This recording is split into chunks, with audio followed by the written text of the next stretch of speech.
T minus 30 seconds.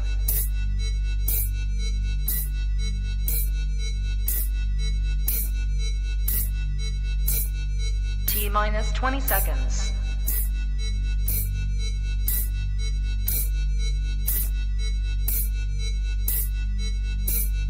10, 9, 8, 7, 6, 5, 4, 3, 2, 1, 0.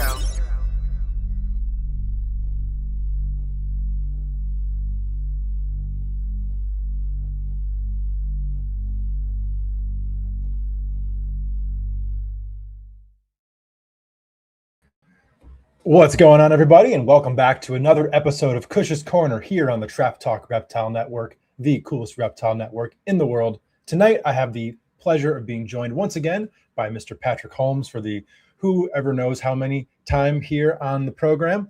And we got a cool topic to discuss tonight, the topic of keeping a diverse collection in comparison to specializing within herpetoculture. The pros and cons, why we choose to do what we do. As it always goes with Patrick, this is more than likely going to be a very fun, weaving conversation, hitting a little bit of this and that. So definitely excited to get into it, as always. But of course, before we get into that, USARC.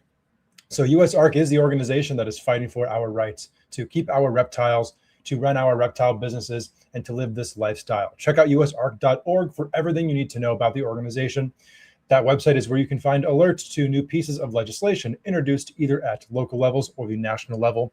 usarc.org is also where you can become a member of the organization. As a community, we have strength in numbers, and the more people that are behind the cause, the better. And here we are. Thank you to everybody who has tuned in. If you're either here live with us on YouTube, listening after the fact, anywhere, I very much appreciate it. Now, if you are here on YouTube and you are not already, please subscribe to the Trap Talk Reptile Network. New podcasts come out every single day of the week, sometimes even multiple times a day, from some of the best hosts in the game, talking about a wide variety of reptile-related topics. So if you are a reptile podcast fan, you have most certainly come to the right place.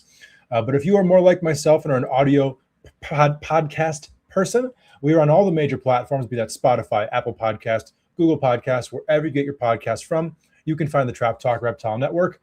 A follow and a 5-star review would be most appreciated on any of those platforms. And for everything kind of going on behind the scenes with me, the best way to support the podcast, the best way to get early access to projects that I have going on, patreon.com/CushReptile is the place to go. Shout out to all the Patreon members. We have a really cool community of awesome people growing over there. And like I said, for early access to projects I have going on, that's the place to be.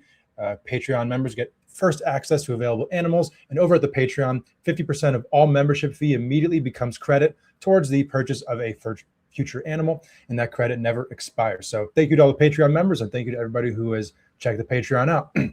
So before we get into this conversation with Patrick, we got just a quick word from the sponsors that make this channel possible. Sorry for the interruption, folks, but a quick word from our sponsors. Shout out to tonight's sponsor brought to you by ZooMed. ZooMed is proud to be supporting the Trap Talk Reptile Network. At ZooMed, reptiles are our passion. For over 48 years, we've been creating premium foods, supplies, and habitats for reptiles and other exotic animals. We're a company made up of hobbyists that test our products on the hundreds of animals that we care for here every single day. Whether you're an established breeder or a first-time hobbyist picking up your first ball python, ZooMed has you covered with everything you need to keep your animals happy and healthy. I'm excited to talk about this new product with ZooMed called the Slither Sense. It is a remote temperature and humidifying monitoring system, which we all know how important temperature and humidity is to your reptile. And for you to have remote access to your temperature and your humidity in your reptile room could really, really be a game changer for the longevity of you keeping reptiles. So guys, make sure you check out that product. Find the link in the description below. Click on it right now. Give me your feedback in the comments below. Let me know how you're liking a brand new ZooMed product.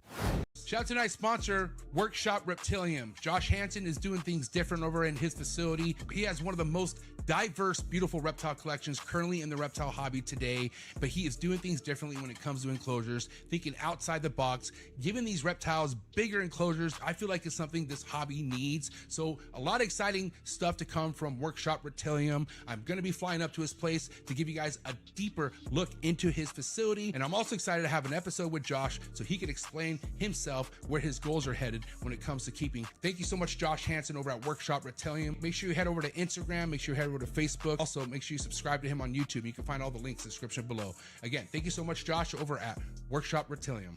Shout out to tonight's sponsor, and that's the one and only Morph Market and Morph Market Shipping. One of the biggest exciting things about the reptile hobby over the past couple years is Morph Market Shipping taking everything to the next level.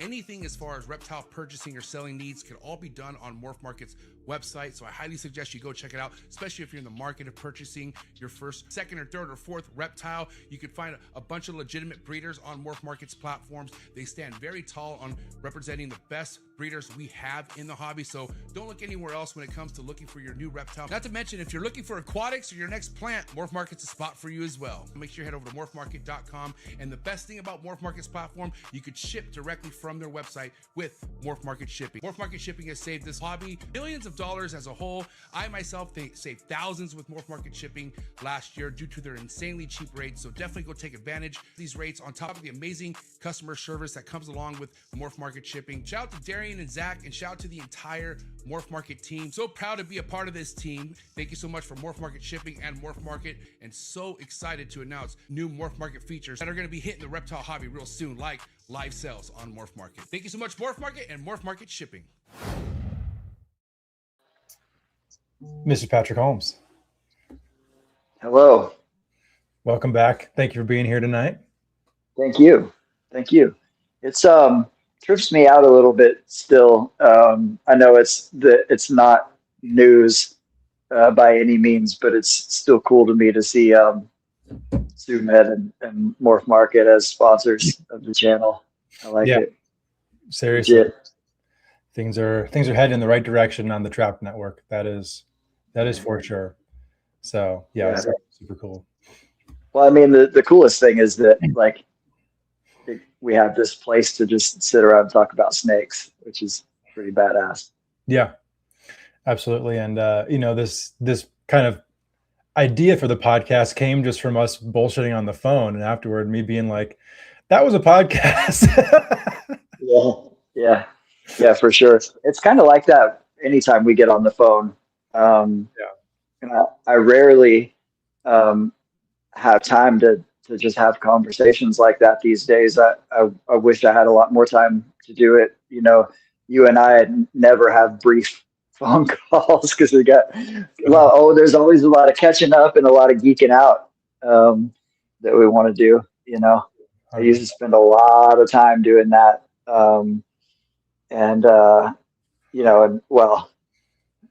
Back then, I was about to say having conversations. Really, I was like subjecting people to my talking. But now that my head's screwed on a little bit straighter, I'm better at them being conversations. So.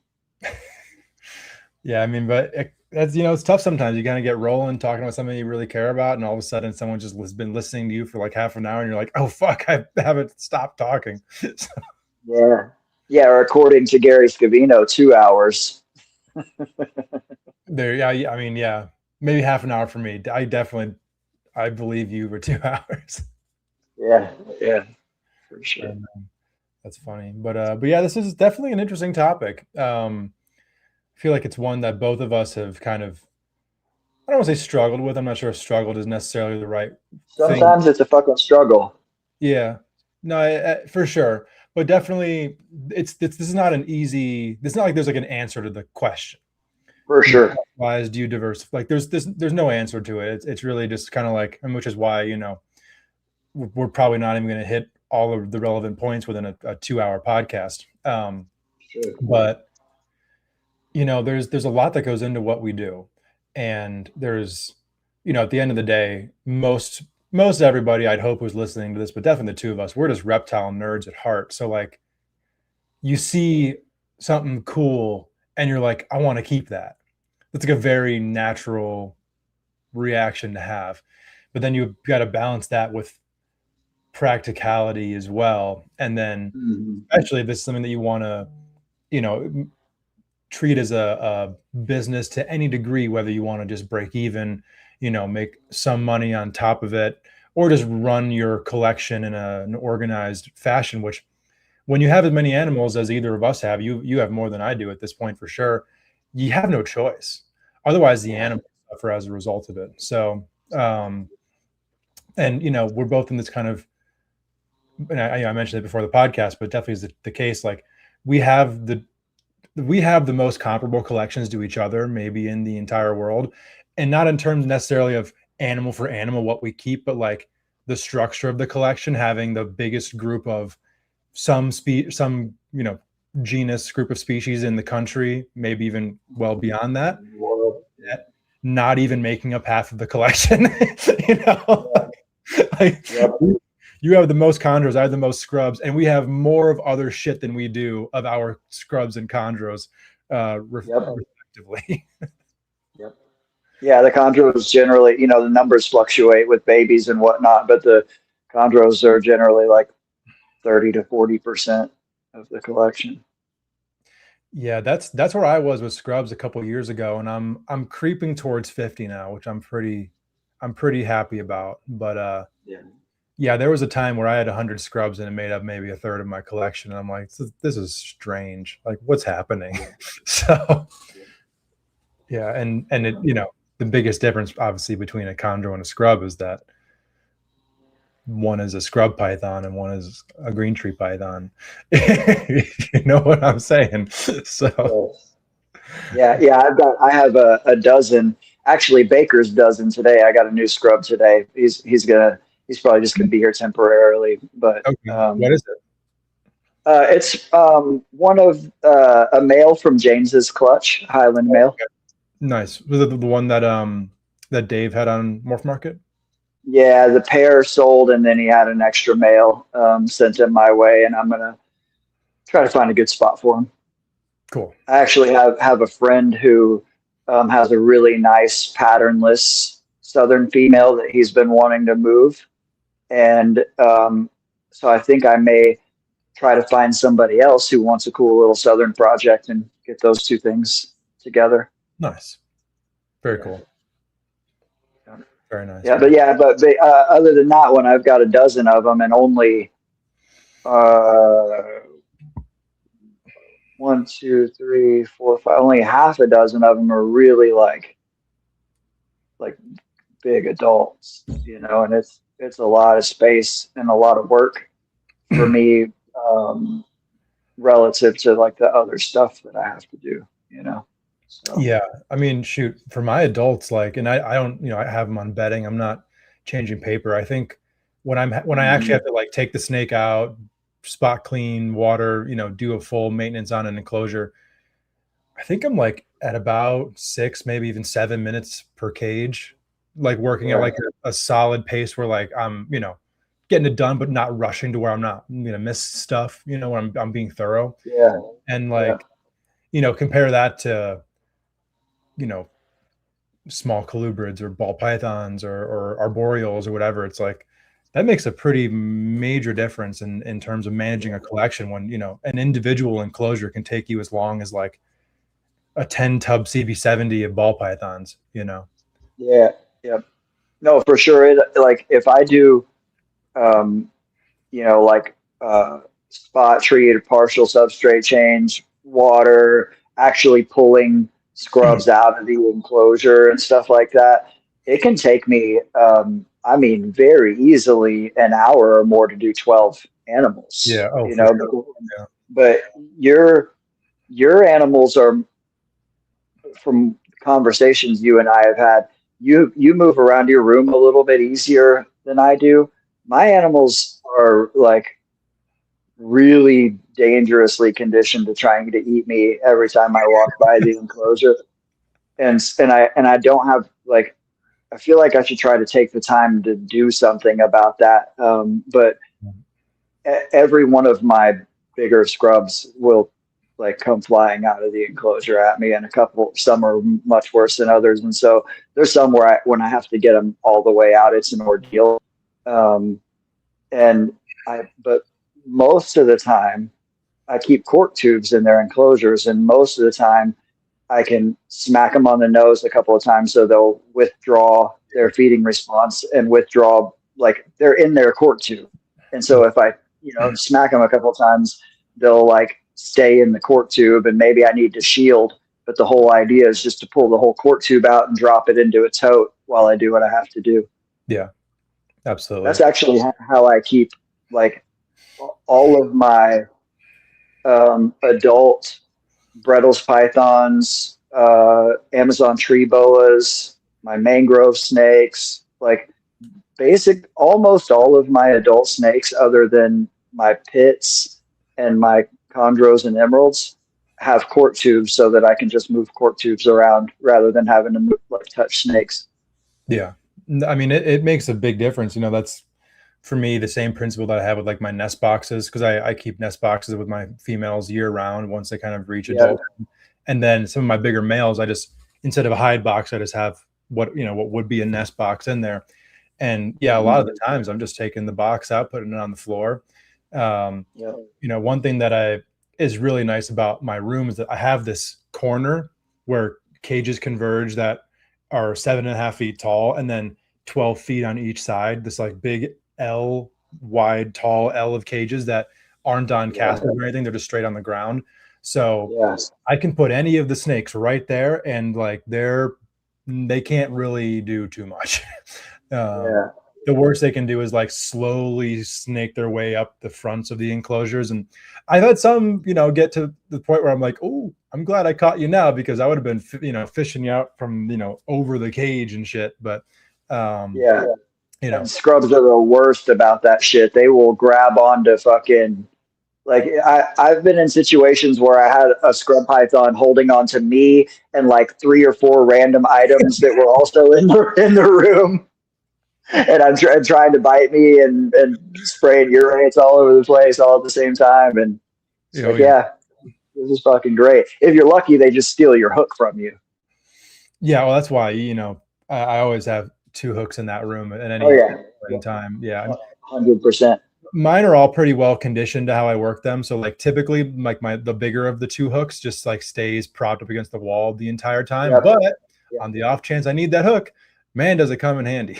So I've got my go-to, like medium, like medium python, large viper size hook. And then I have my big python hook that I only bought because I have a fucking ginormous gaboon viper, and you have to use a big retarded hook on her. But that one's my backup. And I've had situations on multiple occasions, both with hooks and feeding tongs, because they'll steal your tongs as well. And I've had it with multiple species, but especially Amazon tree boas and scrub pythons, where I just gave them the fucking hook or the tongs and threw them in the cage. And I was like, I'll come back and get that later on. I have other shit to worry about. Yeah, absolutely. That's I'm lucky that I don't often get my feeding tongs stolen, but like, it's almost kind of like this game of like getting their attention with it, because their strike ranges are so huge that like, I don't like using 24-inch hemostats. I just don't like how they grip. So I use 18s, but like I'm feeding a 10-foot, 11-foot scrub with an 18-inch hemostat. Like I'm well within the strike range. So I do like get them to strike and like kind of pull back at the same time. Kind of like get the technique down to to where I mean knock on wood or on plastic, but I've never had a bad feeding response bite from a scrub. The worst was like a 5-footer that just kind of got my hand. It was in like a top tub, and I was going fast, and but yeah, my biggest girl got me out of a feeding response not entirely too long ago. I don't know if I told you about that. My biggest F2 girl. Yeah. I could not have. Yeah, that was. No, but she barely, like, I got really, really lucky on that one. And this is, on the list of things that we're talking about with diverse and with large collections. I had moved in some new cages without figuring out what I was going to do with the cages that were in their place at the time. But my main room is so wide, I can slide shit right in the middle. And so I had some cages in the middle, and I was tired and it was late, and Normally, it's not like that. I have lots of space to back up, and I slide and I use 24s most of the time. But you're right. I hate how they grip with the heavier Especially prey. if it's a large rat, a jumbo rat. It's like, Yeah. I just kind of grab them like mid body and let it kind of flop over and just use the right angle. But I usually make the scrubs come out, and the further out they come, the less leverage they have to for their strike range, right? They don't have a good anchoring point. So you're taking away their strike range by bringing them out of the enclosure. And that's usually how I work it. But at this night, I had the enclosures in the middle of the room, and I could have just backed away. I could have just backed up, but it was like fucking 11:30, and I usually go to bed at like 9 or 10, and I was almost done. And I'm like, no, I'm not gonna. She's coming out, like she's coming at me. I see that she's coming at me. I see that she's going for my hand, and I'm like, I'm just gonna put the rat in front of her, and she's gonna take the rat. And she literally knocked the rat out of the way, striking at my hand. And then I was a second ago talking about having them have multiple items from the room wrapped up. She wrapped up me, the rat, and the feeding tongs, all tied together in a big. She just came out and just I got very lucky in that she only got maybe the front half of her mouth on my the bite, right? Okay. And it was like she had me by the wrist, which sometimes can be a really bad spot, but she coiled everything up, and I basically had to work my hand off of the tongs. The tongs actually gave me some movement to get my other hand out. So then now she's got this hand wrapped up with the tongs, the hand that she's biting. Normally what you want to do is let them continue to bite and unwrap from the tail, because their muscles don't really give much resistance in that direction. And you get them most of the way off, because if you pull the head off and they're still have you wrapped up, they very well may just latch right back onto you. Right. But the problem was that she's all in and out of the fucking a knot around the tweezers, So I had her by the head, because I didn't, which is usually also a no, but I didn't want her to bite down any further. I knew I was in a good position. I'm I can't, I'm holding her head because I don't want her to get a better grip on me and on my wrist. This is 11-foot scrub python, and when I can feel her trying to pull my hand further into her mouth, but there's a subtle shift that I felt that you'll only get with experience. And the shift was, I felt her pulling change from trying to pull me in to trying to pull away. Yeah. It's a very subtle difference. And so I let go of her head, and she let go of my wrist, and I grabbed her head again. And I literally reached up with my foot, slid her door open more, and the rat hit the ground, and I threw her and the tongs into the enclosure, picked up the rat and threw it into the enclosure, and fucking walked around a wide angle and closed the door, and then got to working on myself and the puddle of blood. So Jeez. Yeah. And that was, I know I told you this, but that was 2 days, less than 48 hours, I think, after taking a bite from my adult male Moluccan in the exact same spot, same wrist. It's not a great 48 hours. Yeah, no, it was lame. But, anyways. But yeah, they're a lot of work, and I wish I would like to have more of them. I just can't do it. Yeah. Well, I mean, I guess on that note there, I mean, these days, what are your thoughts when it comes to this discussion of the specializing versus diversifying? Because I mean, shoot, at this point, how many species do you currently have in the collection? You got to be like over 50 probably, right? Yeah, I have no idea. The justification that I make, people don't realize because they see, like, they mostly know me as a chondro guy, right? And then over the last couple of years, maybe a little more widely known for the venomous stuff, even though I hardly post any of that stuff because I don't like the attention that it draws, and there's just a significant portion of the venomous community that I just don't mind at all that they have no idea who I am. And Same. yeah, but the thing is, like, I can say from one perspective that I'm not very diverse. All I keep is boas, pythons, vipers, and a few colubrids. It's just 4 So You got that, because you got nothing. You got a very tight collection. Well, because what people really don't know is that I'm a chameleon guy and a gecko guy and a monitor guy and a tree frog guy. I'm obsessed with all of that stuff, and I've kept all of those things. I used to have a crazy tree frog collection. I started keeping chameleons well over 30 years ago. So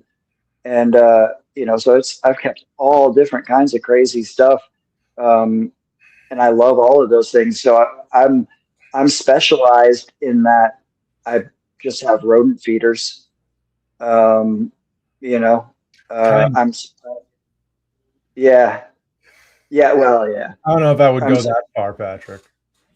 I'm also specialized in baby that. Baby arboreal vipers, rodent feeders. Yeah. I make them eat rodents. But yeah.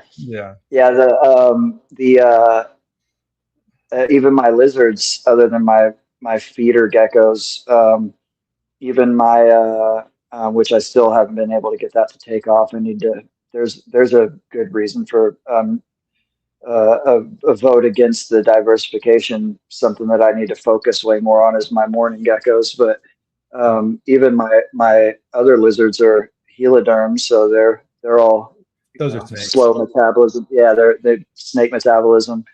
I've got Gila monsters. I have 5 adult Gila monsters and 3 adult beaded lizards. Dang. So, yeah. I didn't realize you had that many Gilas. Yeah, I'll have to send you some pictures of them. I haven't ever posted them. I've had them since October or something like that. Huh. Brought them in from Germany, which feels weird to import Gila monsters. Yeah, kind of.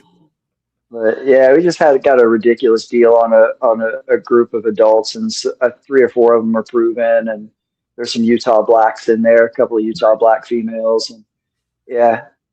But yeah, so here's broadly a couple of things that I can say about specialization versus diversification.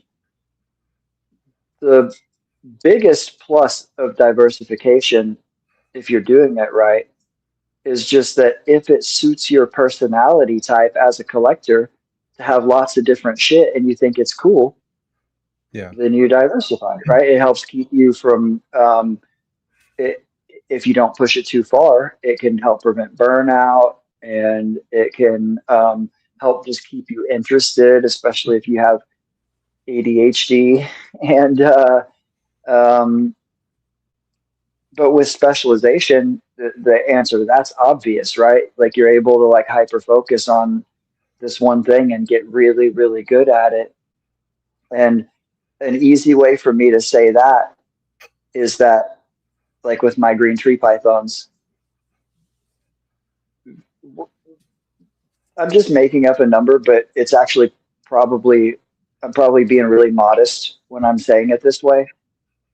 I could easily, very, very easily produce twice as many chondros with half as many adults if I was just focused on my green trees, because there's a lot of subtle stuff that goes into catching the timing and whatnot with green trees, and giving them what they really need to reproduce. And there's guys out there that have a fraction of the number of chondros that I have and are producing more than I am because that's the only thing they do, you know? Yeah. So, but that doesn't suit my, what I like. Now, if I could only keep one species of snake, if I was forced to only have one species, it would still be green trees, but it wouldn't be like an easy decision for me. And part of the reason that it would be them is because of the level of variability that's possible. And I'd be able to satisfy my need for variation while focusing on this one thing. And,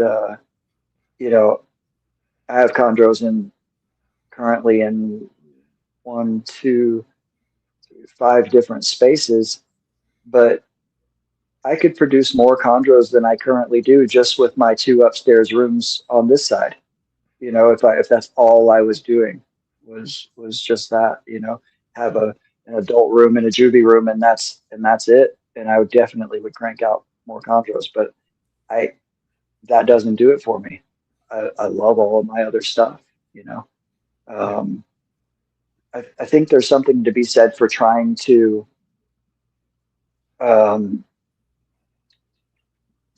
narrow. If you'd like to diversify, try to narrow other variables, like keep lots of tropical shit that can all be kept in very similar ways, right? Or lots of desert shit or whatever. Something I'm working on right now is getting most or all of my dry stuff, my pits and possibly my heliderms and my Brettles pythons, to a different location. So that I'll be tropical in every room, and I can do some room humidifying and a couple of other things. And so just an example of there's, like I said, there's other variables you can narrow down to help you be more diverse. Yeah. Sean thinks I'm about to fall asleep because we're talking chondros. No, never. It's crazy. Yeah, like there's certain groups of animals that are like really, like you can really do that with, like colubrids, for instance. There are hundreds of species of colubrids from around the world that you can keep all the same way and brumate them the same, feed them, breed them pretty much all the same way. So like that, super nice. But beyond that, you really have to. You don't have to, but if you want to be productive in a space as far as like getting successful breeding, and I've suffered from that in the past, and not quite currently, but not far off of like having a bunch of stuff in a similar area where you're compromising one group of animals or another in minor ways, where they're going to be healthy, they're going to do fine, but like they're probably not going to breed, or maybe their fertility could be rough if you do get something because they get too hot, or they don't get cold enough, or whatever it may be. That's definitely quite the consideration. I mean, in the past, like when I was in Indiana, man, I had arid species in a room that could get almost 90% humidity at times. Like there's a certain, and the animals did fine. I ended up not keeping them for very long, a lot of it for that reason. I'm like, what am I doing? Like, I'm just not doing these animals justice. But you gotta think about it from that perspective as well. Like, okay, you want to keep something, sure. Are you even going to do right by the animal in the way that your room is set up? Like, it's not fair to bring an animal into a compromising scenario intentionally, Yeah, I agree. And even just on the colubrid thing, you can kind of split that down the middle, from like tropical colubrids to temperate colubrids, right? There's stuff that from all over the world that you can keep the same as the way I keep my bull snakes and corn snakes, my North American colubrids. And I keep them all identical. But then there's, at the same time, my Asian stuff, I keep my ganyos, the ganyos and the mangroves they literally inhabit the exact same niche. Like you can find them in the same tree you know, in the wild. Like they live in a whole bunch of the same areas and exact and identical habitat. And, you know, so that's one of the reasons that I opt for those two as far as my tropical colubrids go.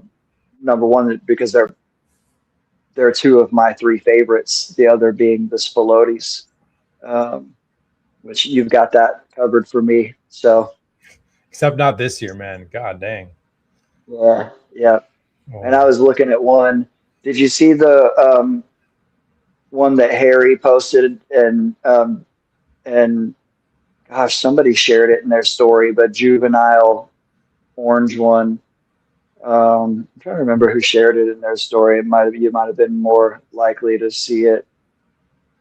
I don't know. Anyways, yeah, it was just one of the craziest orange, you know, Mexican Spilotes that I've seen, and just, man, like there was a point in time where no matter how much it cost, if I saw one of those available, I would have bought it. But I just, right now with my space limitations, which is crazy to say considering how much space I have. But I know that I'm not doing them right. You know, you can get away with keeping Ganyos and Boiga in much smaller enclosures than you can the Spilotes. yeah, absolutely. I mean, that's, you know, up there with some of the most active snakes on the entire planet, you know, and they get huge. They get fucking huge.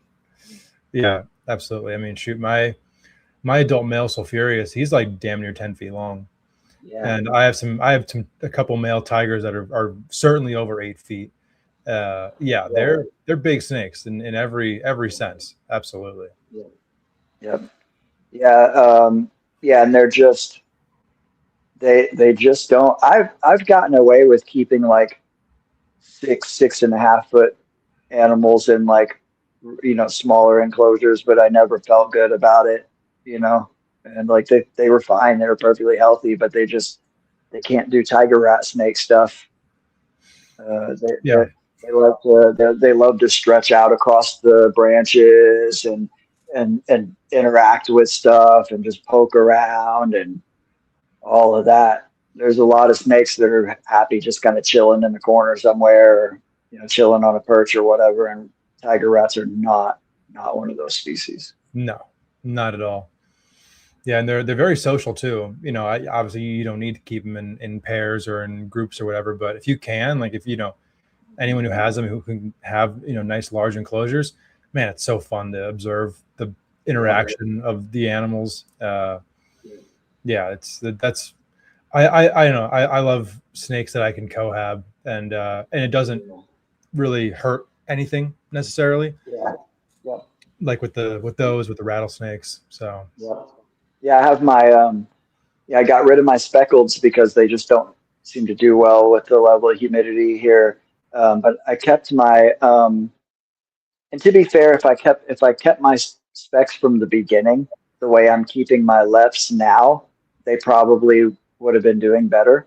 But I have my two Lepidus females cohabbed. They're the only snakes I have cohabbed, and they're on my bedroom dresser in a wide enclosure that's a screen top, and the fan is always running, and they have a heat light on top of the enclosure, so it just stays extremely dry in their enclosure, and a teeny tiny little water bowl, and you know, and they do great like that. But I love every day, twice a day, I get to see them coiled up together, chilling on the rocks and stuff, you know, and it's super cool. They used to have a pair of tiger rats cohabbed at Reptarium, and it was always badass seeing them like in a quart tube and both of their heads are sticking out in the same spot or whatever. It's just too cool, man. Yeah. No doubt about it. Yeah, that's one of my favorite aspects of them, without a doubt. So yeah, you know, one thing I'm kind of curious about, considering all the different stuff you work with, you know, do you say that like your gratification level, like let's say you have a clutch or a litter of this or that or the other thing, you know, do the chondros supersede the rest? Is it all at a pretty similar level? Like, do you notice anything kind of getting you more excited than others, generally speaking? Just in breeding or in keeping? I guess both. The keeping stuff is real variable, like where my focus goes. Green tree pythons, for example, are not super exciting to keep, right? They're like, they kind of do the same stuff. Right. The exception to that is like the Beox are more interesting. They're much more, Beox are very active green trees, and and obviously a little bit more spirited sometimes than some of the other chondros. And if I could only keep one kind of chondro, it would be Beox. One, because of the variability, but also their behavior is just more interesting. But the colubrids, especially the Asian stuff, they're really fun to keep and really fun to interact with. The bull snakes too. I know we've had this discussion multiple times, but the bull snakes are just fucking fantastic captives. The whole genus. What a fantastic. All the pits. And I currently only have 3 pits. I've got a group of, I have 7 Mexican pines and a whole bunch of bull snakes and 1 black pine that I will probably, like an ultra black pine that I will probably find a suitable mate for when she's bigger. Maybe this year I'll pick up something to start raising up. She's a yearling now. Yeah, man, there's a good case to be made for black pines being the top of the Pituophis genus, I think. Oh, they're awesome.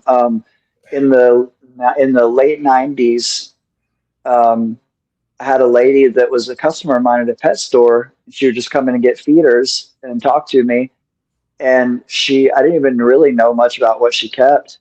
And one day she came in and said she was getting rid of her snakes and asked me if I wanted them. And I don't even, she didn't have to tell me what it was, like free snakes. I'm like, hell yeah.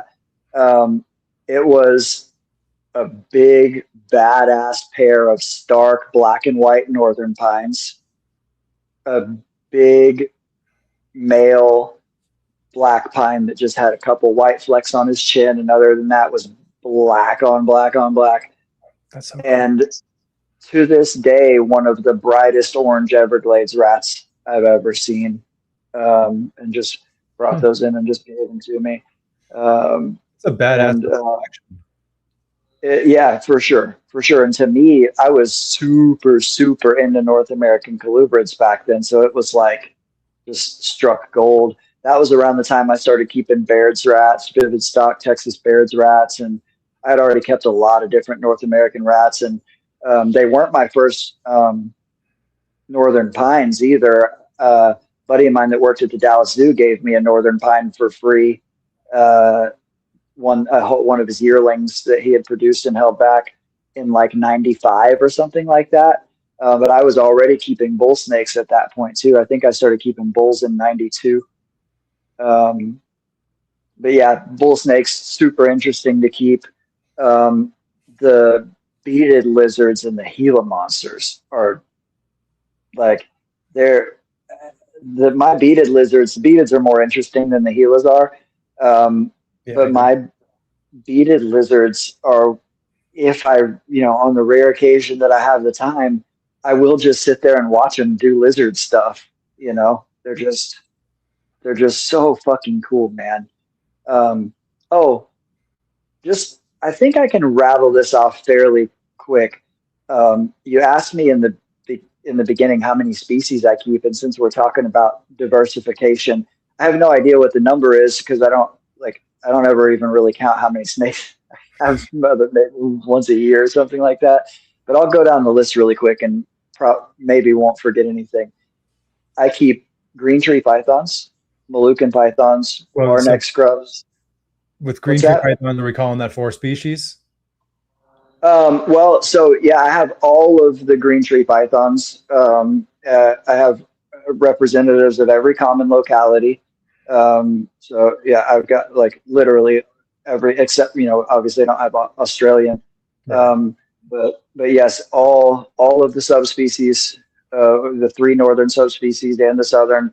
I have, Aru and Naroke and Sorong and Arthok and Maniquari and Kofiau and Biak and Cyclops and Jayapura and blah, blah, blah, blah, all the common localities. Tons of designer stuff. I have representatives of literally every extreme US-based designer bloodline that has ever existed. I mean, literally every single one of them. And then lots of mutts and outcrosses and stuff like that too. I don't remember how many I have right now. I've moved out quite a few, sold quite a few babies from this year and stuff like that. My last count, I had 145 green trees. It's a little lower than that now, maybe. So yeah, Moluccan pythons, barneck scrubs, southern scrubs. I have diamond pythons, Brettles pythons. I think that's all the pythons. I would love to have more carpet pythons. I just don't have space for it right now. With boas, I have Amazon basin emerald tree boas, northern emerald tree boas, Amazon tree boas, Jamaican boas, one Dominican boa, your favorite. And I think that's all the boas. Okay. And then with colubrids, I keep black Gonyosoma janseni, Sulawesi blacktail rat snakes. And then I have 3 mangrove snake types. I keep Melanota, Divergens, and Jimmy Cincta. I just have a trio of Melanota.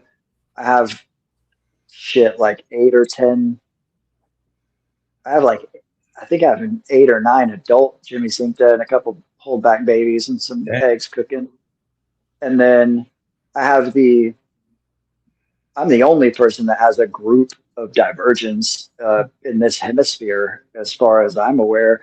And this may be a stretch because maybe there's a few people. There's just not that many people in the States that have them, man. I've got like a dozen adults or something like that. That's crazy. Off the top of my head, I can't think of an accumulated dozen of them elsewhere in the country, but I imagine there is. Probably. So, I mean, shoot, how many have you sent out alone?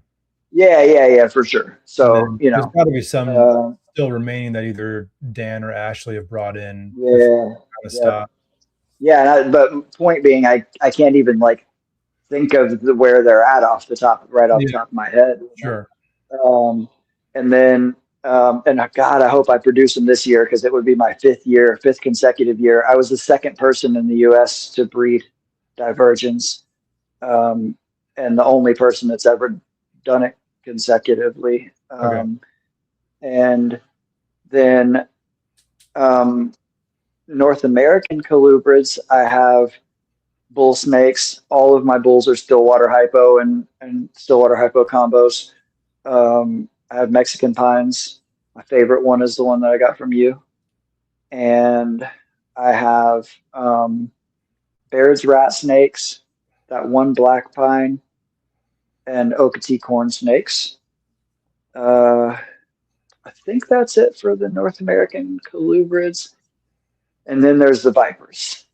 Yep. I have a whole bunch of squams, a couple dozen squams, whole bunch of eyelash vipers. I probably have 20 adult eyelash vipers, maybe more, and some juveniles too. And then I have a lot of Tropidolaemus. I have Subannulatus and Wagleri and Laticinctus, which are also Subannulatus. You want to count them, or should we leave them as Subannulatus for the sake of this exercise? Yeah, well, we can leave them as Subannulatus, and I actually only have one Borneo sub, and she's actually, I'm going to let her go. She came in with a group that I just got in, but I do have a Borneo sub female available. But with the Laticinctus, which we now know is just a color phase of subannulatus, unless somebody somewhere has a bunch stashed that I've never heard about, as far as I know, I have more laticinctus in my house over there than the accumulated total of individuals in the rest of the hemisphere, which is not a huge number. It's like 21 or something like that. I've got 20 something laticinctus. That's so, 3 litters in? Well, two litters plus my original 2 adult females, plus my I just brought in 8, but 2 of them did not last very long. One of them died the day after they arrived, and he didn't charge me for that one, which was super cool. Shout out to Dan Malary, one of my all-time favorite people to do business with. There were 3 animals that arrived in rough shape, and he did not put them on the invoice, which is super cool. And the shipment was forwarded to me as well. He brought it in and sent it straight through. So he didn't even, he saw stuff in Malaysia, but didn't see him when they came here. But gotcha. Anyways, another one of them that I thought I thought I was going to be able to bring her around, but I didn't. So I still have 5 that were captive born in Malaysia. And they're like yearlings. And then 1 wild caught female that's a subadult.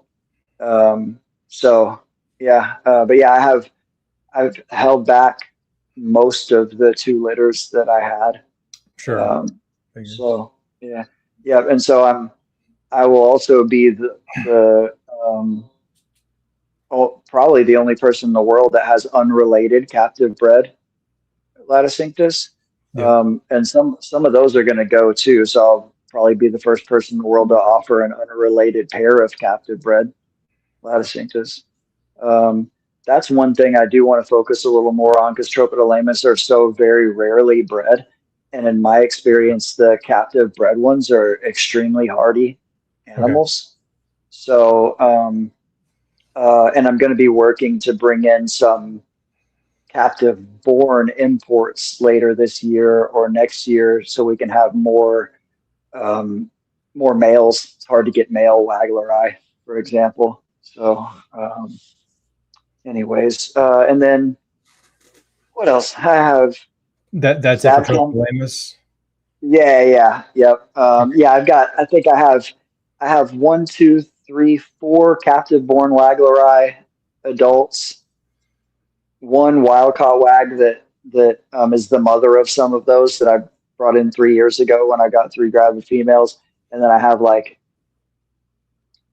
1, 2, 3, 4, 5, 6, 7. I have 8 or 9 import female Wagleri. And then and most of those are going to go, and a couple of them are not going to make it. A couple of them that's the 2 of the 3 that he didn't charge me for. One of them also died the day after arrival, and 2 of them they're just not going to survive. The rest of them were LTC at the facility for a year before they were sent to me. So they showed up rocking and rolling. Nice. Fucking lovely. And I got two small adult males with the group, which is also super cool. Yeah. And then I've got Zadcan rattlesnakes and mottled rock rattlesnakes. Just a couple of each. I have Bothriacus aurifer. I have Bothriacus bicolor. I've got basically pairs and trios of a whole bunch of other stuff. I have Bothrops bilineatus. I have Protobothrops mangshanensis, the mangshan vipers. Hopefully we'll have those other ones that we talked about. Well, just 2 of the 4 that came in. They're here. Oh, really? They're not here. It looks like we're probably going to keep It looks like I may keep one pair in one place and bring one over here so I can raise them up for a little bit, play with them. I've got Trimerosaurus gramineus. That's an Indian viper. I have Craspitocephus malabaricus. That's another Indian viper. I have 2 pairs of Bitis parviocula, the Ethiopian mountain adders, juveniles, captive bred in Germany. I have rhino vipers and gaboon vipers and puff adders. I've got I know I'm for McGregor. blackface purple. So I have McGregor. I've got white and yellow McGregor. Parias McGregor. Those are egg layers and fucking super dope. The white ones are fucking so cool, dude. The black purple spot vipers that my female just had 18 fucking babies. Yeah, dude, that's crazy. Crazy. I walked in and counted 7, and it looked like she was almost done. I think I might have told you that too. I thought I was expecting 9 or something like that. I came back home. I left for a little while. Fortunately, it was off work that day, so I got to watch her giving birth to some of them, which, it was fucking cool. And whereas most snakes go into a trance when they're giving birth or breeding or laying eggs, this bitch was on one the whole fucking time in typical perp fashion. Those things are never off. I've never met a friendly one. Yeah. And the babies were already attacking each other and shit. It was a fucking, it was great. Hell yeah. Yeah. And I came home and there's fucking 18 of them in there in one slug. And that's wild. Yeah. If anybody needs blackface purple spot vipers, if you need a little evil demon in your life, hit me up.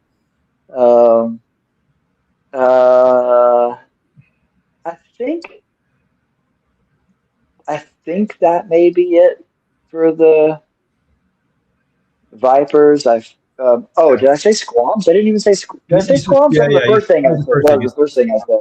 Yeah. I don't think you've hit the heloderma yet, though, unless it was like 20. Yeah, well, yeah, no, I was just going on the vipers, but yeah, then as far as venomous, yeah, I've got 1.2 adult Mexican beaded lizards. My male is fucking huge, and then I have 2.3 adult Gila monsters, and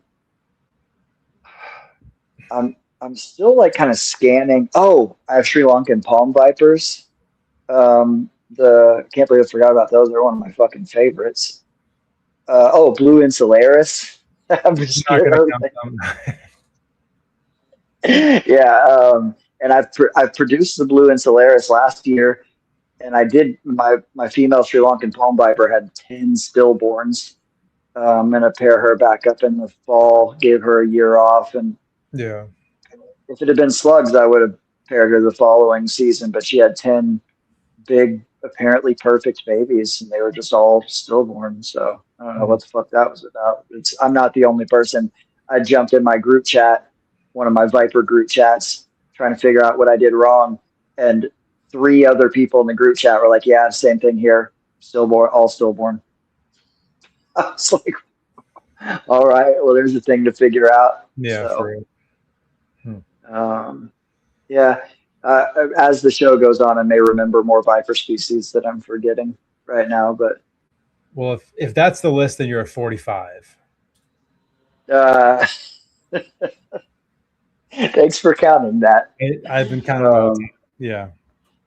There was a point where I had 24 different species of vipers. I think I've trimmed that up a little bit. So I'm down to 33 species, which is the lowest it's has been in years. Yeah. And how many of those are rock rattlers? Well, so venomous in total is 11. And then if you want to, I guess it depends on how you define a rock rattlesnake. Yeah. But what I got, 1, 2, 3, 4, 5, 6, 7, 8 localities of clobber eye. Yeah. But as far as proper rock rattlesnakes go, that's actually all I have. I guess the San Luis Potosi animals are technically they're technically marulus, even though they're a natural hybrid intergrade between Yeah. marulus and Achilles. But then I have the Achilles, Armstrongi, Polystictus, Silas amabilis, Yeah. molosus. Oh, Yeah. Well, with the exception, I mean, even the molossus, if you're just talking about habitat, technically those are still kind of all rock rattlesnakes as right. far as Yeah. habitat. But yeah, and then, but I still consider like marulus is a rock rattler, Oh and yeah, no, 100%. But I don't have any like true marulas like Pena Nevada or San Antonio or yeah, like yeah, where it's not the intergrade thing going on. But yeah. Where I mean, man, yeah, I probably had over 20 venomous species at one point. Um, yeah, most of them being the rock rattlesnakes and then, or rattlesnakes in general, and then 3 species of palm viper, Mangshans, mhm, Parviocula back in the day. I think that was about it, because my only old worlds and then the Heloderma that I used to have, because the only old yeah. worlds I've ever kept have been no, I had the couple dwarf bittis, the Cornuta and the Caudalis. How did you like those? Didn't.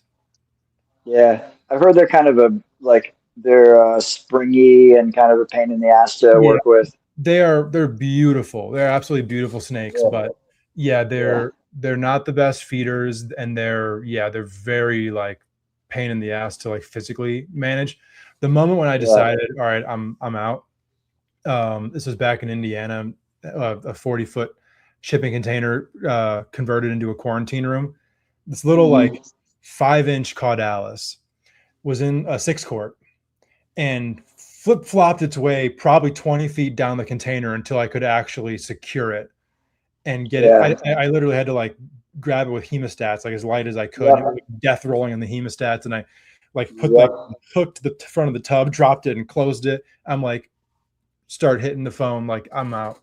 That's it. Like yeah, yeah. yeah, because They're the super neat, and super pretty, but apparently a lot of people kill them. yeah, well, and like the same thing with the Parviocula, how a lot of them have just kind of carry adenovirus and are good. Big stress event goes, and they tank Yeah, really quickly.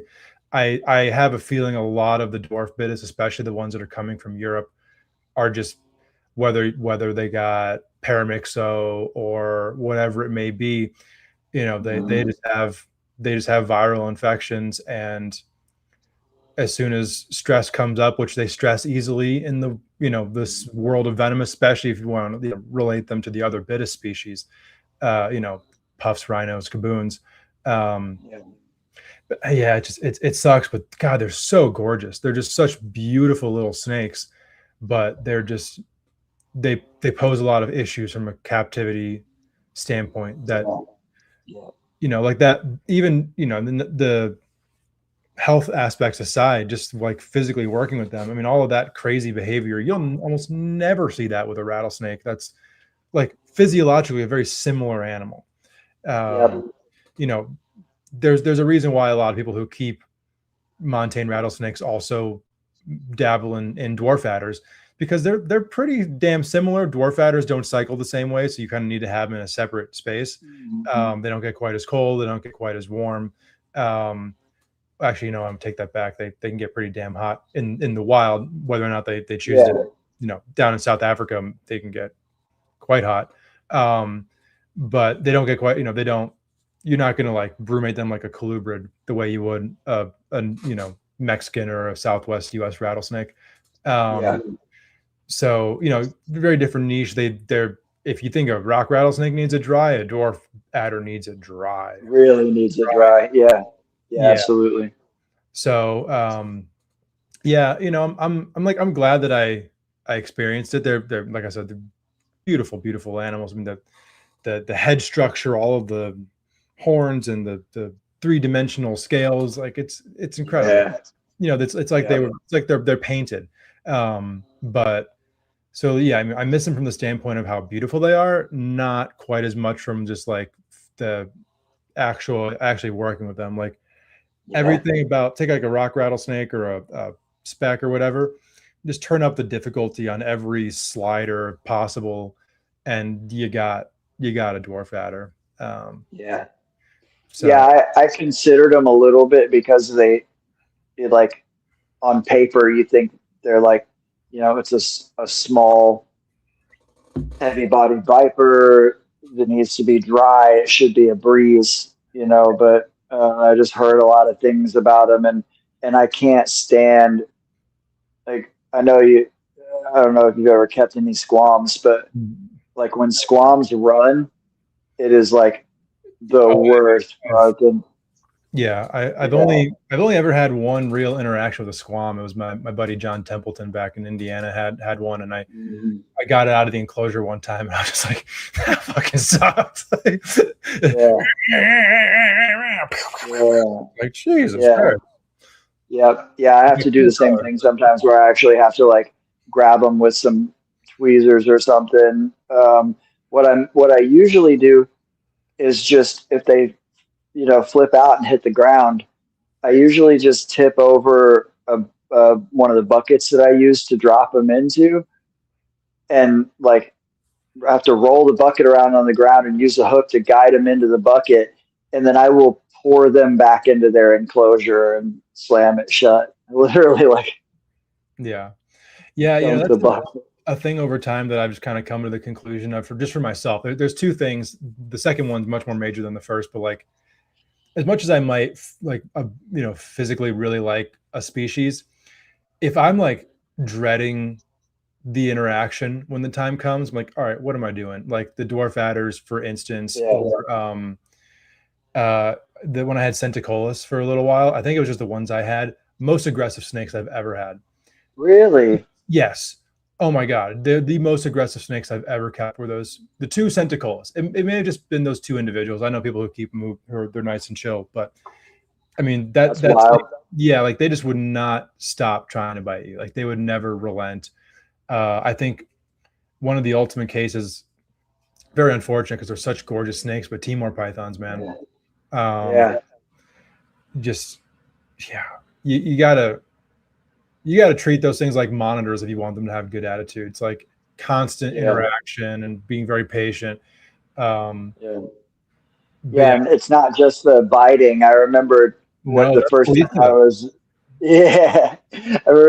time I was interested in them, Tom Keegan described them to me as oozy. And I was like, he's like, they're very oozy snakes. And I was like, yeah, I think I'll pass on that. They're super pretty. There's a lot of stuff that's like that, though. All of the Chilobothris. I was literally about to say that. Yeah, I was about to say that exact word. Yeah.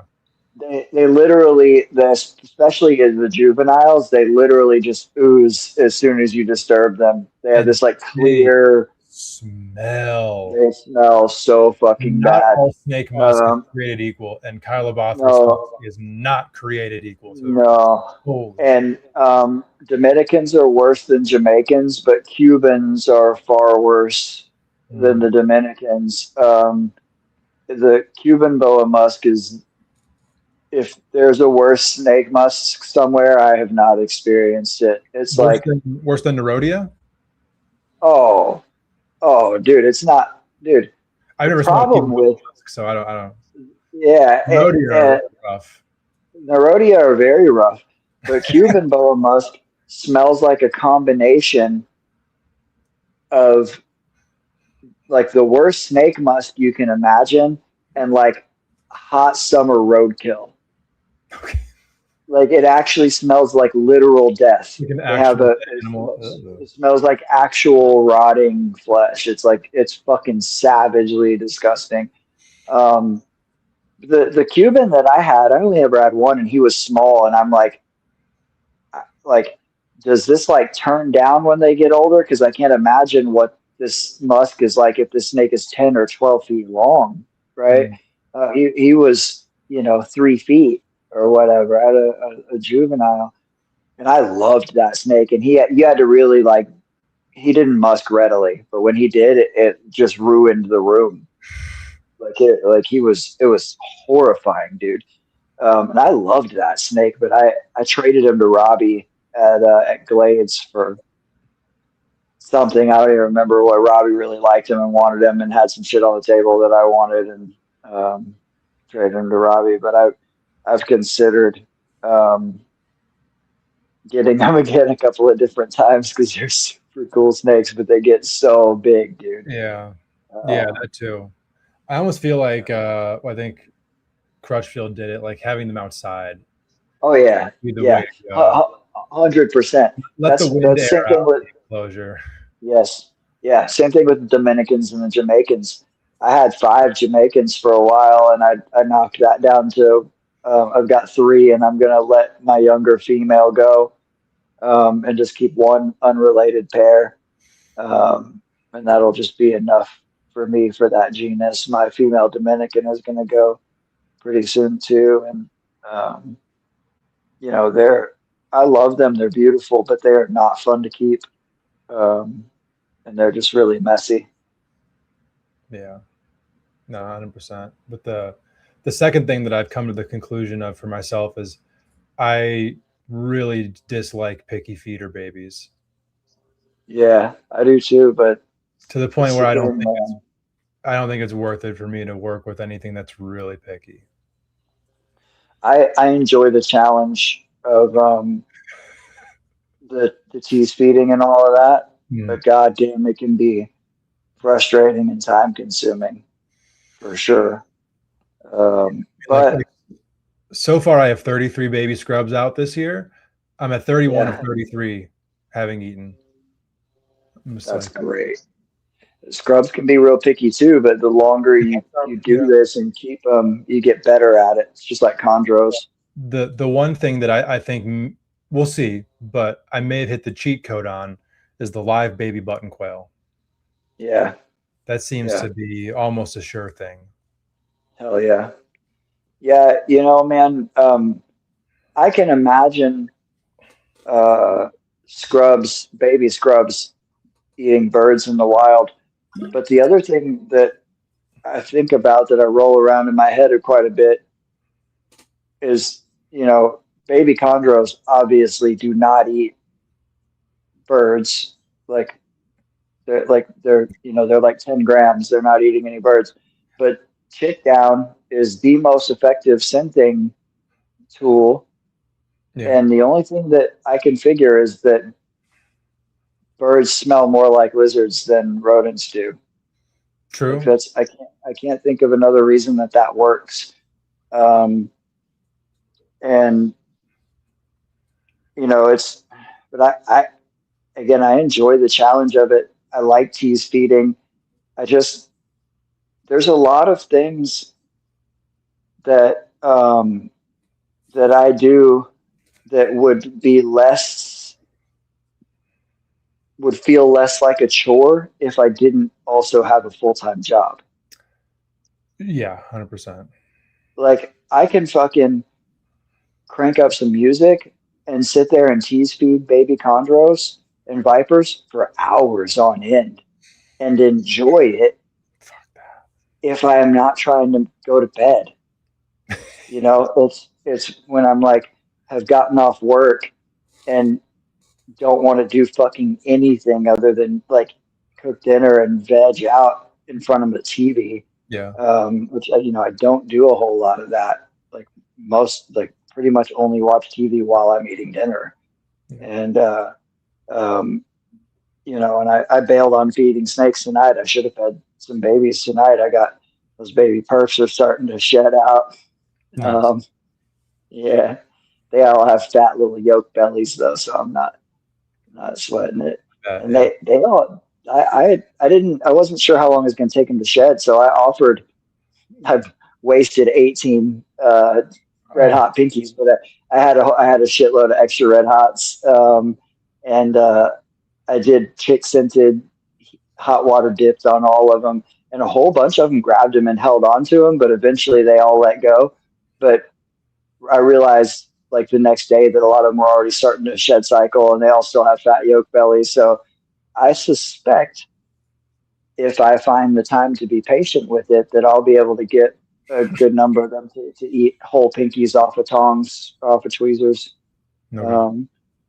And if not, they all strike so readily that it's easy to get like a hopper leg wedged in their mouth, and they'll just have to eat it. Sure. So yeah, I'm with you in that it's great. You know, like bull snakes, 100% of them are going to take frozen thawed fuzzy mice. Yeah. Like 100% of the time. That's what it is. Yeah. It's fucking great. My Brettles pythons, frozen thawed fuzzy mice, right after the first shed, every fucking time. Mm-hmm. And I've hatched, you know, I haven't produced a ton of Brettles, but I hatched my first clutch in 2011, and I've bred like a couple generations down from those, you know, and I've had precisely 2 problem feeder Brettles pythons ever. Not bad. You know, yeah, sometimes the baby corns take a little bit of a nudge to get them going, which just means live. Give them a live ASF, they'll eat it. Yeah. Like, it's not that big of a deal. But the thing that I like about pain in the ass stuff to breed and the challenge is not just that I enjoy the challenge, it's the barrier that it creates for entry into breeding that species. And that barrier does a couple of things. One, like, you tend to get like truly dedicated and passionate keepers that they're the ones that stick around. No doubt. And 2, it's the thing that keeps every fucking jackass and their mom from being able to pull it off. And then the animals are ubiquitous and they're less valuable and harder to sell. And my whole model, you know, you can do the ball python thing, where everybody can breed them. So then you have to spend a bunch of time marketing your stuff. And like, you either have to have shit that's just so special, even if it is so special, like, people have to know that you have it. And if you don't have super special stuff, you have to convince people why they should buy yours over the other 37 dudes that have that same shit for sale. Or you can produce things that are a fucking pain in the ass, but man, like, a lot of that stuff, it just kind of sells itself and it's really easy. 100%.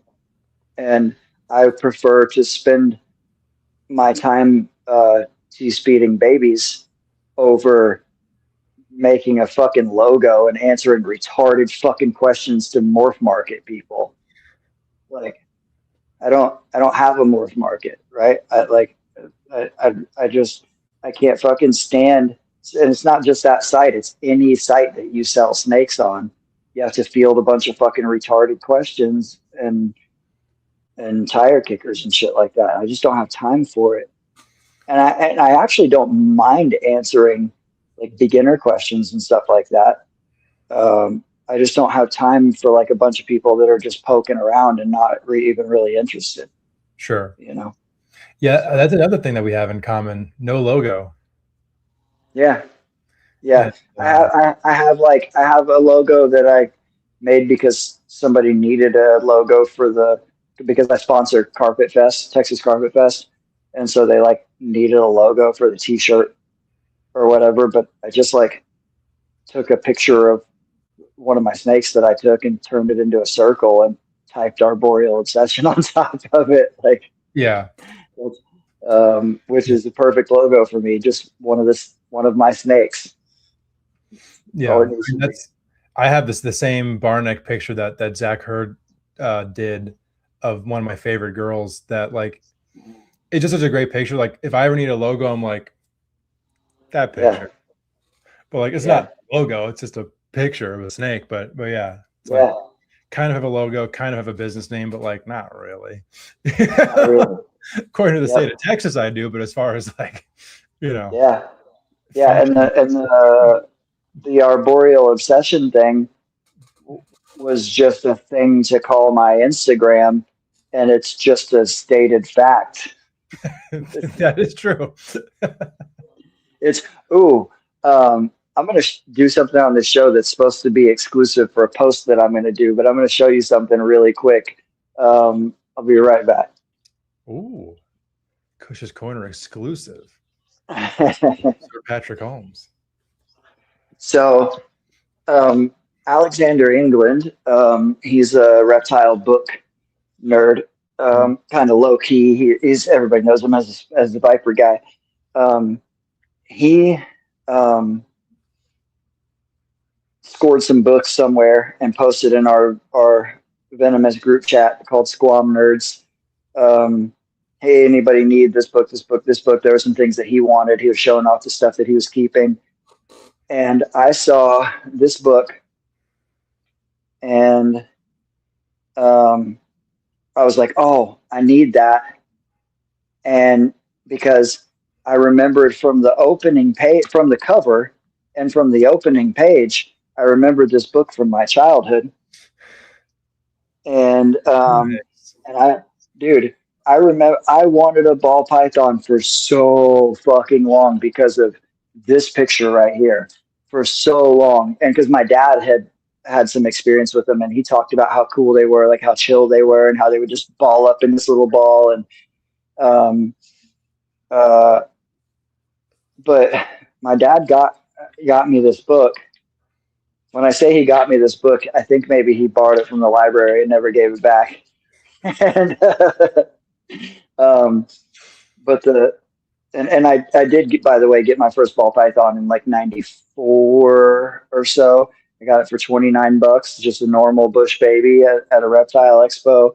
And I named him Barney, and he was super fucking cool. And I used to take him to school in a sock and set him on my desk in a ball and wait to see how long it would take somebody to notice that there was a python chilling on my desk. Nice. And if he started moving around, I'd put him back in the sock and put it in my backpack. And it's terrible, but you know, I was a kid. And anyways, that's the only ball python I've ever had in my collection, ever. Really? Just that one? Yes. Yep.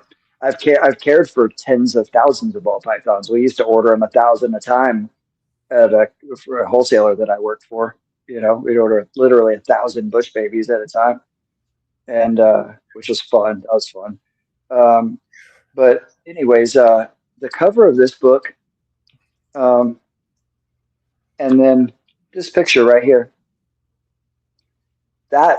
in the I don't know, early 80s probably, is what started my arboreal obsession. Wow. I like the fact that like this exists and this exists and that they're the same fucking snake. Like I was just, you know, and my dad talked a lot about Amazon tree boas. He had seen a lot of those, and there was a couple exotic shops in Dallas that he would hang out at when he was a kid. And they had, you know, bear cubs and fucking lions and shit like that in there. And then, you know, random snakes. And he always talked about how mean Amazon tree boas were.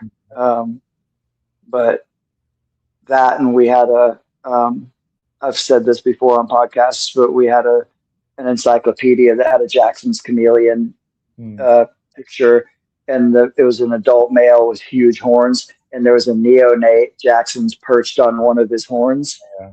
And it was the coolest thing. But yeah, that book right there, man, I'm going to do it when I post about, get around to posting about my basins, the litter that I had, and post some pictures of my holdbacks that are already changing color. It's fucking crazy. Wow. Yeah, dude. Damn. Yeah. And awesome. One of them, I'll send you some pictures, dude. One of them is, one of them's fucking retarded, dude. It's great. And it's already like gotten really light, and the white has like doubled on it. It's super cool, man. Is this the first basin litter you've had? Yes. Yeah. I've only bred northern emeralds once, tried more than once, but I nailed it the first time and then have failed it the subsequent try, even with the same parent. Yeah. But I have another female now. So I've got 3 northern females, and one of the males I produced is now old enough to breed and starting to get cruisy and whatnot. So, between that 2.3, I'm hoping that next spring I'll start pairing some up next spring, and hopefully next year have some more. And I've got basins that I've raised from yearlings that I'll be pairing up next spring as well as repeating the pairing that I took this time, and I'm hoping maybe she'll have an even bigger litter for me next round. So that'd be awesome. So from seeing the orange baby in the book to seeing the orange baby coming out of mom was how long?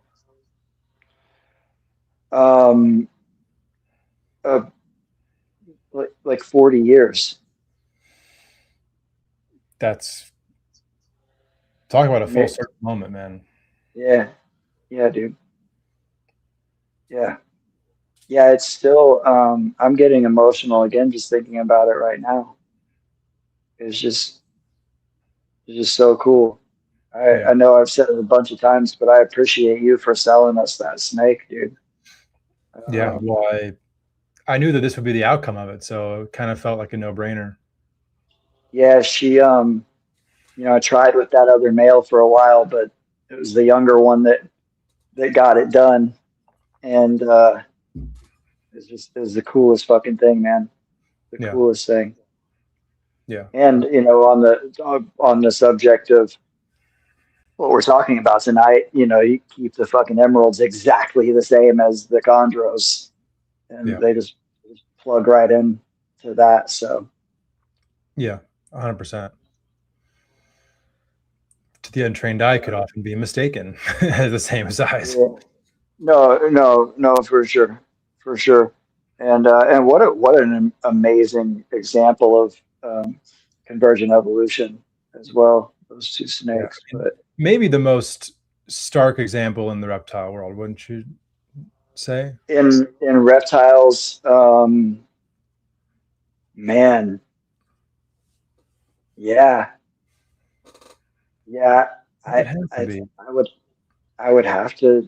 I mean, because you could look at the eublepharus geckos and the Coleonyx geckos. They're pretty damn similar. That's a pretty good example. Well, and really not just eublepharus. Some of the other eublepharine geckos in that hemisphere, because in physique, I don't even know if they're still I don't keep up with gecko taxonomy. I don't even know if the cave geckos and stuff are still eublepharine or not. The East Asian ones. Yeah. Unless they've changed. When I kept them, they were Goniosaurus. Oh no, the genus, but I mean the in the family. Oh, gotcha. Yeah, all right. That's above my gecko pay grade. Yeah, same. Didn't used to be though. They used to be eublepharine. Gotcha. But used to be every rat snake on the planet was a Laffy as well. So, anyways, I think you're probably right that they're the best example visually of convergent evolution. On the another thing I meant to bring this up earlier. Shout out to Stephen and Ashley at Focus Cube. We were talking about eliminating. Right now, you will see Focus Cube Habitats. Hey, there you go. Yeah. And by the way, I don't have my laptop with me, so if there's any questions popping up or anything like that, please. I will. Let me know. But people in the live chat, bunchy right now. Let's get a few up in here. How about that? How about some questions for us? Yeah. Oh, what I was going to say about Stephen and Ashley, I've been working with them for years because I'm slow, not them. They're not slow. They're fucking on it. Getting these custom racks and cages built out for me. Yeah. And getting that uniformity into my caging systems is going to be a total game changer for me because there's that's what I've been working on, is refining caging systems to suit a whole bunch of the stuff that I keep. Sure. You know, so Yeah, and you're talking about the ones with the slide drawers, right? yeah, for my arboreal cages, but also the Canberra racks, dude. Yeah, Like, whenever I finally get these things all set up the way that I want them to, I'm just gonna like be just clowning so hard on the fucking wrecks are bad retards out there, with my fucking like bad at my $50 tubs that are fucking crystal clear and full of fucking plants and badass arboreal vipers that are thriving and breeding, and fuck you to the racks are bad people. yeah. They need that every now and then. These racks are fucking sexy, dude. Yeah, They're so fucking dope. And did I show you the smaller ones? no. I got my first three, and they're the prototypes for the smaller, the 18 by 12 by 6-inch Cambro tubs. So I have the XL Cambros, Yeah, and then the smaller ones too. And I'm getting 15 or to 18 more of the XL racks in September. like racks meaning like 15 times 4 high or something like that. 15 times 4 high, 15 or 18 times. Where are they going to go? All over. The whole adult room for chondros on this side is going to be all those, because I have all the arboreal cages in the snake house.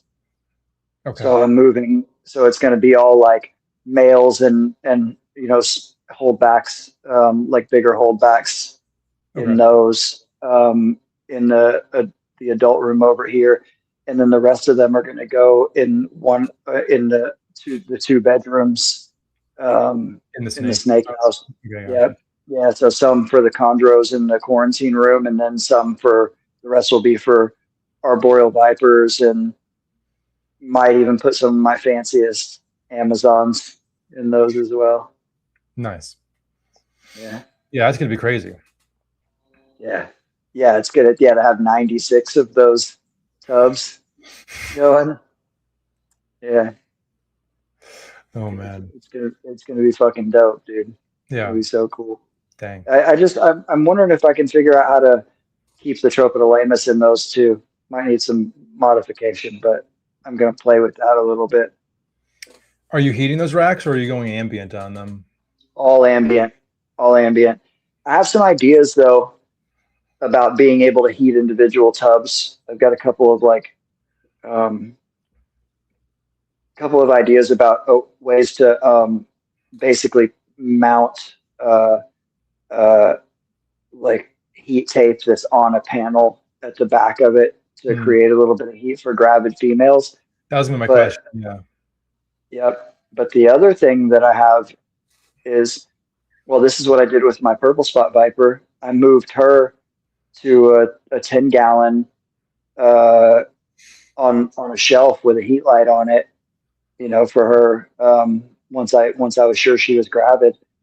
Well, because I moved out all my Neotiche cages. I don't know if I told you that. Oh, really? Yeah, I didn't sell them. I just moved them to a different spot. I told them maybe I'll sell them to them. No, I didn't sell them. I wish I could keep. I have enough extra caging for a whole other breeding facility, which is probably what I need is another house, like third house, second snake house. Yeah. Warehouse. But no, I have a so the Canberra racks, they have a gap in them because they were designed to be able to mount lights for geckos. And so if I can get some like little puck lights that put off enough heat, that may suffice, because they're already in high ambient. Yeah. And so, but what I have to do is have Stephen and Ashley build me the version that they use with their geckos that has a screen in each shelf. And then you can, and I may end up doing that. This next order isn't finalized yet. I've got a down payment on it, but we haven't fully finalized it. Okay. And so the idea there is like maybe get like 3 of the racks built with the screens and hope that I never have more than a dozen gravid vipers at a time. I don't have to hope. I just have to like not breed them. Yeah. yeah. It's like, man, I paired up 20 of them and I have 15 that are gravid. Shit. Yeah. How did this happen? I always jokingly say pair everything and hold back everything. I have lots of shit over here that like I didn't do any corn snakes this year. I was like, yeah, I just don't feel like fucking with baby corn snakes this year. Yeah. Yeah. No, I don't. And I'm next year. I think I'm going to give some of my adults to one of my local buddies, and I have a mind next year to only breed corn snakes that I produced and raised up. So may do some of that too. Okay. Yeah. Cool. Yeah. So I'm not the venomous stuff. I'm not trying to crank out hundreds of baby vipers every year. You and I have discussed this many times about how we hate selling venomous. Yeah. It's much worse than selling non-venomous snakes. Yeah. Yeah. I don't like it either. Every way imaginable. Yeah. There's some great people that buy venomous, no doubt about it. Yeah. But even beyond, dealing with the customer base, just like knowing all the laws everywhere, and because not everyone's always reliable when it comes to that. Delta, Delta's a bitch. And just vetting customers. I do that with, I ask some type of questions or do some type of digging for every snake that I sell. Same. At least even a bull snake or corn snake. Have you kept this species before? Like I ask something, unless it's obviously like, I'm selling something to you or whatever, right? You keep snakes, sir. Yeah. Yeah. But with the venomous stuff, like, I've got somebody coming to pick up some stuff tomorrow, and this person had a picture on their Instagram, just one picture, but with a viper in their hand. And I'm like, tell this person tomorrow, look, do what you do on your own time or whatever. They're not like a free handler that's out, you know what I'm saying? Like put all their pictures or that, and they're doing all this dumb stuff, but and it's a tiny, tiny little baby viper and not super, super venomous, but whatever. It's still a picture of a viper on their hand. And like, we're going to have this discussion tomorrow. Do what you do on your own time, but probably shouldn't post pictures like that. And if you do, don't fucking tag me in it. Yeah, absolutely. Got a good good question from Sean here. How come Southern and Moluccans go through more of a drastic color change into adulthood versus, say, Barnecks? I would argue Barnecks may have one of the most drastic color changes of all. Yeah, I would too. What I will say though is that Moluccans have a multi-phase color change. Yeah. And yep. Where Barnecks, they kind of go in one direction. Moluccans seem more dramatic because they don't turn gold like or the same type of brownish gold like the like Barnecks and Southerns do. But I think Barnecks, because of how bold their patterning becomes, make an argument for the most dramatic color change. I particularly with color, like in my experience, you usually have almost a complete 100% guaranteed idea on what the pattern's going to look like by the third shed. Oh yeah. I've had Barnecks go through fairly significant color shifts, even up to 5 years old. Wow, that's cool. Yeah. That's cool. I think Sean experienced that recently too, where he had one. I think it was him. Somebody recently sent me a picture of an older animal, 4 years old. It was suddenly settling into a different shade. So it might have been him.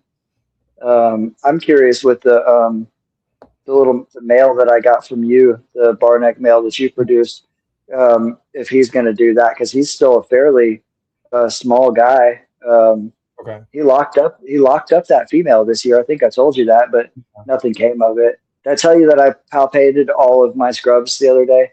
Mm-mm.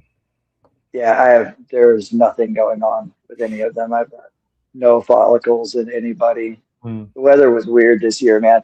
I finally have the males ready to rock and roll. Yeah. And then like none of the girls wanted to do anything. I have a bunch of girls right now that every time I take them out, I'm just like, reabsorb your damn follicles already. Like they're just holding on to these things forever, even though like they're clearly over the hump and like these aren't going anywhere. Yeah. I'm like, you need these out of there so you can grow your new ones next year. Like, okay, yeah, it's kind of sad to feel them absorbing too, though. Oh, it's terrible. I hate it. I absolutely hate it. It's an awful feeling. I thought between, I got really heavy courtship with one southern pair, the Moluccan pair, and a Barneck pair. And the male southern was all, I put him on 3 different females. He courted all of them, but only one of them seemed receptive, the biggest F2, and she got really dark too. And she did like multiple sheds in a short period of time. So did the Moluccan female. The Moluccan started looking thick and getting dark and coiling differently, like her choosing a different resting spot, resting in the sun. She's like doing all these behavioral things. It just doesn't seem like, I think maybe she's just like doing, I think females do these like kind of rev up cycles.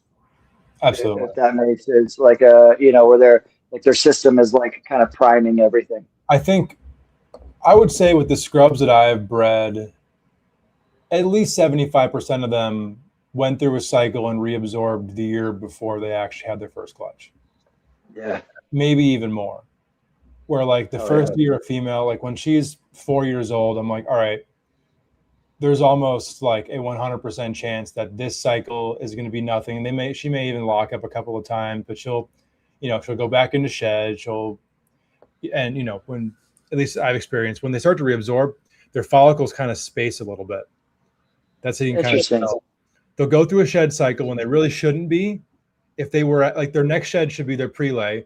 They'll go through a shed cycle. They'll come out lighter on the other end. And then when their follicles are going to like bump, bump, bump, bump, it's like bump, bump, gap, bump, bump, gap, bump, bump, gap, bump. Yeah.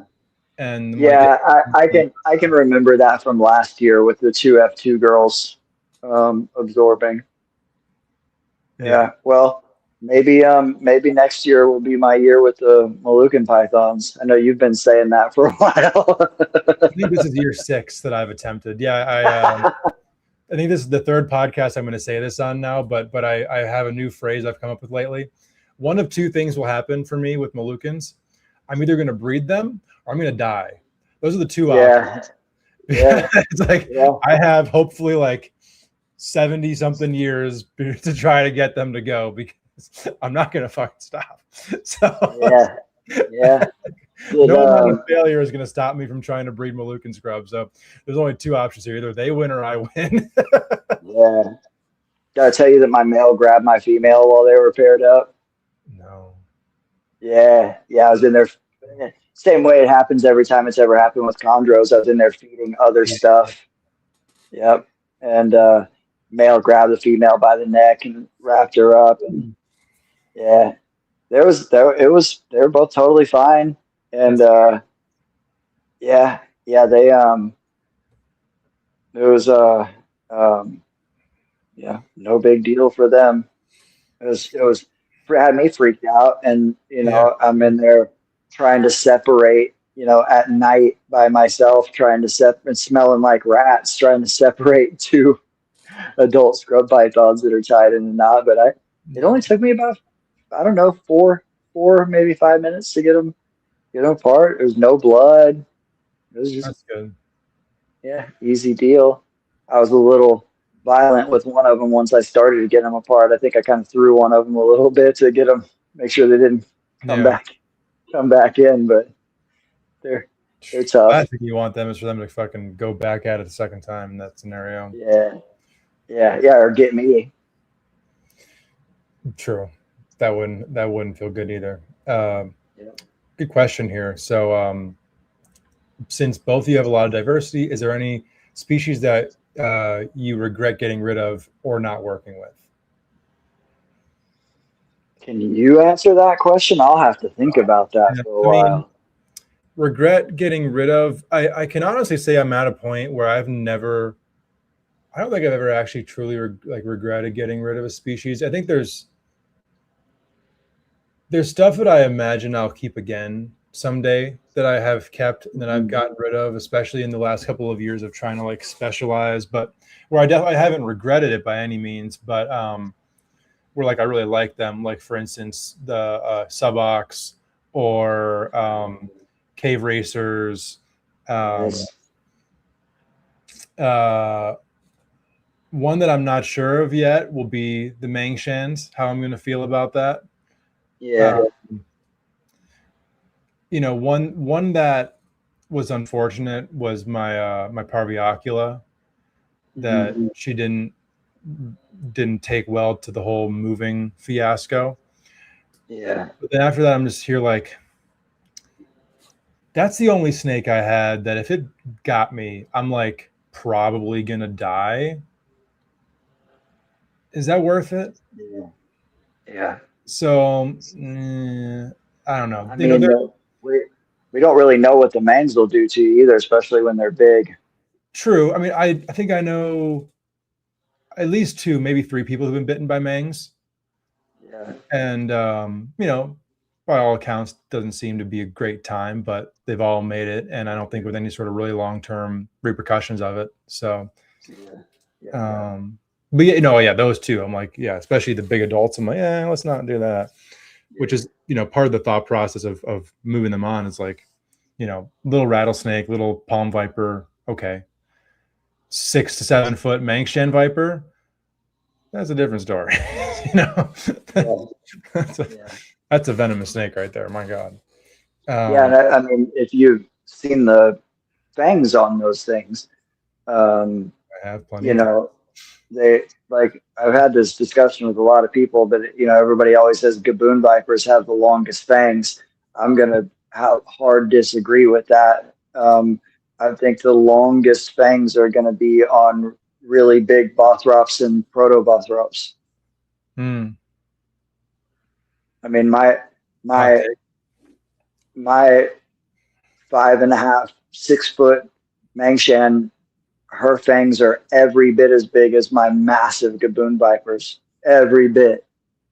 And so, but 5, 6 foot is, you know, she's 5.5, 6 feet long. That's not a big Mangshan viper. No.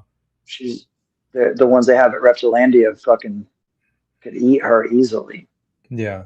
I mean, shoot. You know? There's some, I mean, like at San Diego Zoo, some of these zoos that just like power feed all the stuff they have. They got Mangshans that are over 8 feet long. And like the width of like a colossal rat. Like yeah, and they're built like a boa or a python. Yeah. Oh, I mean, look, the ones at Reptilandia are massive too, and they're lean. They're thick. They're muscly. To make that dwarf those. Yeah. San Diego. I mean, I always think about that bull and eye that they have there that looks like my 500 bull and eye. Yeah. That's a really great question, and it's hard for me to answer that. Like, I'm kind of in the same boat as you. There's actually only a handful of snakes that I still would like to add to the collection, like a very, very small number. Stephen, you and I talked about this the other day, but it's bull and eye and a couple of vipers, and that's pretty much it. My list is, aside from the couple of scrubs, I still need bull and eye and a few Pituophis. For the time being, that's the list. When I'm saying that, I'm saying as far as things I've never kept.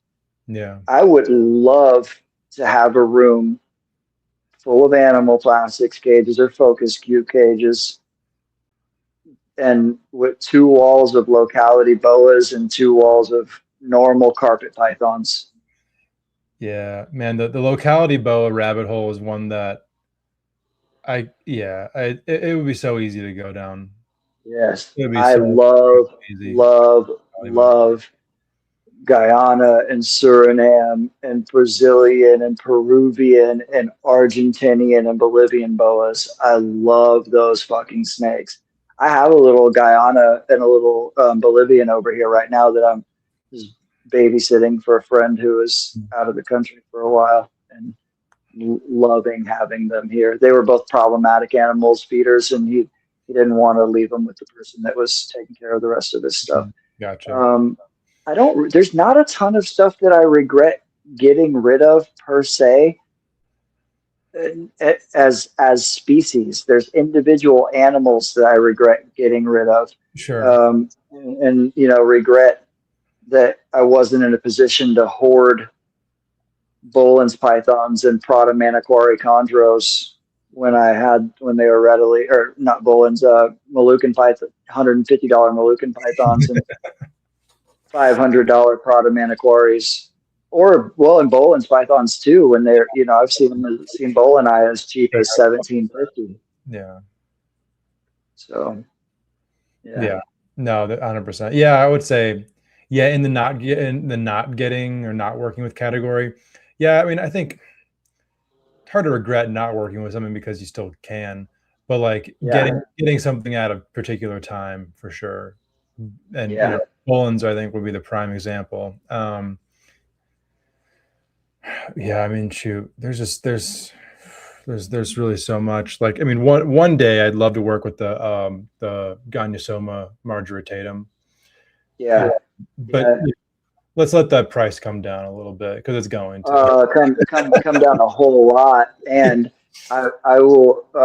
I've had opportunities to get some, and for a lot less than what they're the prices that have showed up publicly. Yeah. But they're too high risk. I'm not going to drop big money on a wild caught colubrid. Yeah. Will, however, once the captive bred ones become more readily available, I still won't spend the kind of money we've been seeing. It's just not worth that much to me. But in a couple of years, I'm patient. In a couple of years, when quite a few people have bred them, I'd pay some decent money for captive bred ones, and I would love to work with those as well. Sure. Yeah. I mean, kind of, right scenario kind of thing. But and also they don't really like kind of. They don't really not fit what I have going on, but like it would definitely be like a side project kind of thing for me. So they're just so beautiful. Oh my god! I mean, I think there could be a strong case, and we've had this discussion before. I think there's a strong case to be made. They could be the most beautiful snake on the planet. Yeah. They're definitely one of the ones that I put up there. Like for me, my personal bias, like I can think of individual, not as a species, but individual green tree pythons that I think are, rank as the most beautiful, most strikingly beautiful snakes. But as species, for me, it's a couple of a few arboreal vipers, and then divergents. Are also the other strong cases for most strikingly beautiful. Yeah. Like my big female Laticinctus, it's hard to beat that, man. Or my big male divergence. It's just, you've had both of those snakes right in front of you, and you've held that big divergence outside in the sun, man. It's hard to be more impressive than that. Yeah. Oh, 100%. And my personal bias comes in here too, but I think there are few snakes in the world more beautiful than like the nicest Aru or Key scrub python. Yeah, for me, I agree, the really, really nicest ones, but for me, it's a really, really faded high orange Highland, or 3-ish-year-old Moluccan python. Oh yeah. If you could freeze them in time, a Moluccan at its prime probably could have a good case for the most beautiful snake in the world, but unfortunately you can't freeze frame them. But I don't know. I have a feeling a few generations of selective breeding could make adults look like, or at least drag it out longer. Yeah, something. or even if males, you know, females will always have their hormonal shift. Yeah, But for sure. I don't know. To me, there's just no reason to think that that can't happen. I agree. Because one of my I adult agree. males, I mean, he's still obviously during the shed cycle, their colors will change, but right after a shed, you know, like the brown kind of creeps down the side a little bit. Aside from like right on his back, he's got juvenile gold on his sides, and he's, you know, Yeah. he's a 9.5 foot male, Yeah. you know, wild caught. So, and you know, one thing that really to me shows that this is possible is when you compare wild caught axanthics, compare adult wild caught axanthic Moluccans to F1 axanthic Moluccans as adults, For sure. night and Yeah. day. Like Dramatically different. a wild caught adult axanthic Moluccan is like objectively not an attractive looking snake. Yeah. A I agree. captive at the same size is blue and purple and still has some pattern. It's just like Silver and white. Yep. yeah, like that's Mine, crazy.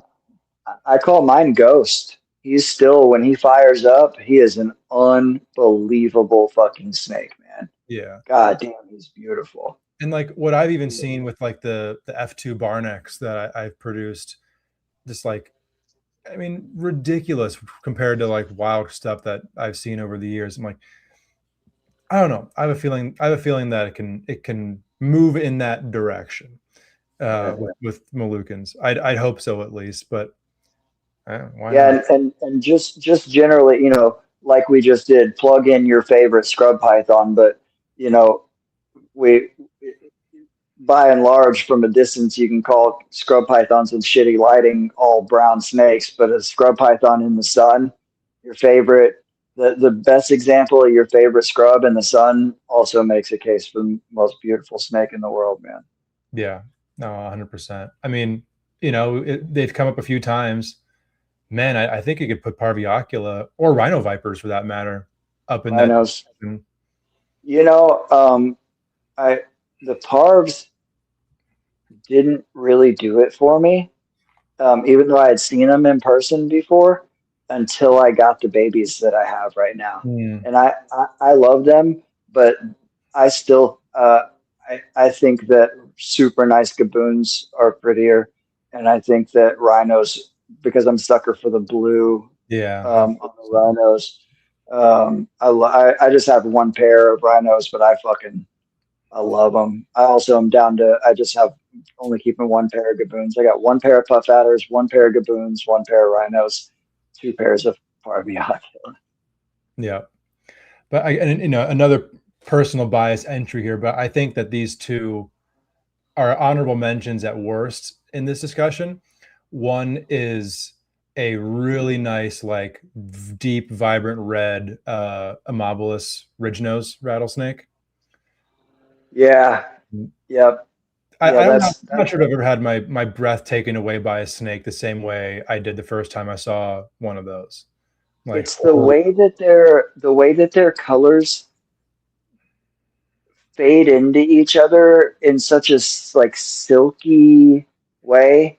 White, and you know, face and the and then the contrast of the white on the face is, it's so beautiful. Kind of like Cantils have that as well. Yeah, very Cantilish, yeah. But yeah, you're right. And you know, they're one of those species that we like, you know, where I'm always joking about how you never call a snake brown. Like those are brown snakes, but you just called it high red. And you know, there's that joke. It's like, you know, we will do everything we can when we're like, especially stuff that's for sale or whatever, to avoid calling a snake brown. It's silver, gold, purple, orange, green. Red, whatever. Brown snake. It's so green. I'm like, the fuck you talking about green? That's insane. Yeah, well, you know, I use green to describe Moluccan pythons, but they are, some of them are really greenish gold color, you know, but they don't hold on to it. No. I've got some pictures of some kern Moluccans that are just Moluccans that are just really, really, really green animals, but I imagine that they didn't stay that way. Yeah. And well, speaking of green, my other entry in the world of rattlesnakes would be like a really nice male Zacatecas banded rock rattlesnake with the mint green with the chocolate band. Oh man. Yeah. Yeah, that mint green is so fucking cool. See, this is why on the subject of this episode, this is why we have this problem that we're just like, Yeah. we I are feel like we're gonna like talking about the eventually weave into like, specializing could be good for blah blah blah, and at the end of the episode, we're just like, there's so many cool reptiles. Let's talk about all of them and like all of them. Yes, exactly. I mean, we could do a whole other episode just on specifically husbandry related diversity stuff. Like, what do you do? Yeah. How do you separate different rooms? How do you manage temperatures for different stuff within a room and humidity and all the other parameters? I can talk about that stuff all day long because not only have I done it on all different scales and with all different stuff, but I'm constantly tweaking things here, Yeah. which sounds crazy considering that I run ambient on almost everything. But well, I mean, I think that might be the biggest component to that question of how do you do a little bit of this, a little bit of that, is ambient. Mm-hmm. Yeah. If it doesn't fit within the ambient temperature you're using, okay, that's one thing. But like, yeah, what would you say? Maybe 80% of snakes can all exist within like a 75 to like 81 ambient range. Yeah, or well, I don't like saying 75 to 81 because that's it. I can talk about this forever. I like to use 80 degrees for most stuff as the jumping off point, meaning that like 84 during the day, 76 at night, right? 4 degrees in either direction, 2 degrees, 5 degrees, whatever. It seems like most tropical stuff, if you use 80 as the jumping off point, it seems to me, and maybe I'm wrong, maybe it's fine to keep chondros at 85 during the day and 82 at night, but I don't think so. I think they need to cool off, and I like to use 80 as the baseline. Now, Terry Phillip will tell you that every snake can perform all of its functions at 80 degrees all the time. I disagree with him on that, but he says that. But I will give you an example, though, of going from diversity to specializing. Dave and Tracy Barker have bred more python species than anybody else other than Ryan Young. Than Python Jesus himself. 41. Yep. The only person breaks 40. Yeah, and he left the Barkers at what, they were at 35 or something like that. Yeah, they're somewhere in the mid to upper 30s. Yeah, yep. So other than Python Jesus Ryan Young, shout out to Ryan Young. We love you, Ryan. The Barkers have worked with all kinds of stuff, right? Mm-hmm. But I'll say two things about them. Even when they were diverse, they were practicing narrowing variables. When they kept chondros, they kept and bred green tree pythons in the same 44 quart Rubbermaid racks that they used to grow out other species in, and they kept them on newspaper like everything else, and they just installed dowel rods into those tubs. Tracy Barker, this is not like a quote that I heard. She said this to me many years ago. I still occasionally send Tracy pictures of baby chondros hatching because she still gets giddy about it. They don't keep chondros anymore. So I'll just every once in a while I'll text her pictures of baby chondros hatching, and she just fucking loves it. But Tracy Barker told me a very long time ago, she said, Patrick, the difference between a green tree python and a ball python is a stick. And that's how that was they had the keep it super simple philosophy. Yeah. Oh, some people call it keep it simple, stupid. The KISS is the acronym, keep it super simple. Rico was the same way. Yeah.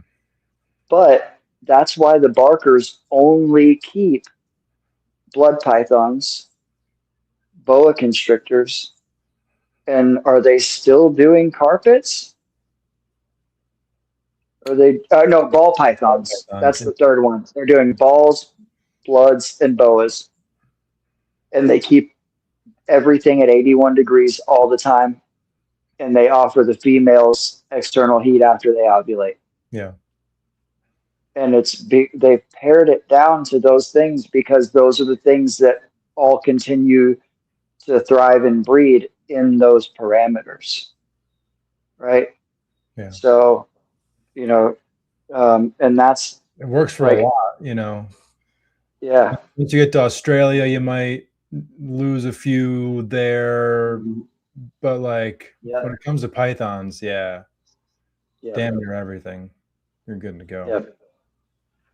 But yeah, it's, you know, there's a reason that they're not breeding scrubs and chondros and stuff like that. And it's because what they're doing just wouldn't work as much for them. Sure. You know, and because they're just not as easy to start. Yeah, well, I know how that goes. Yeah, that's why I'm so like, I'm fortunate, but also like really enjoy having my garage is like 100% scrubs, so I can do like to exact specifications of what I want to with that space, because it's same 100% ambient. Females get heat after ovulation, and that's it. And yeah, it just makes everything so nice. I love it. It's fantastic. So yeah, I think ideal setup is you can have a bunch of different spaces. Cool, where you can have like, but you know, like this room I'm in right now has my adult pits, but then also a bunch of other like younger scrubs as well. So I need to balance it out.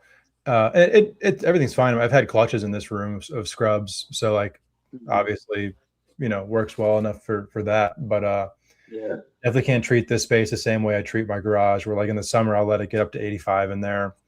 No one's on any heat, just kind of chilling at that nice warm temperature. And then, you know, then they get the cool down in the winter, etc. But yeah, let a Pituophis get to an 85 ambient, you're going to have quite the agitated Pituophis. So definitely not. I was doing some. I run 85 ambient in the snake house and in my adult room over here too. But it builds up to that. It's not like it's 85 all the time. My snake house, the one room that's ambient over here is on an oil-filled space heater. Yeah. And it takes quite a while to ramp up. Yeah. You know, it takes hours to ramp up to the temperature.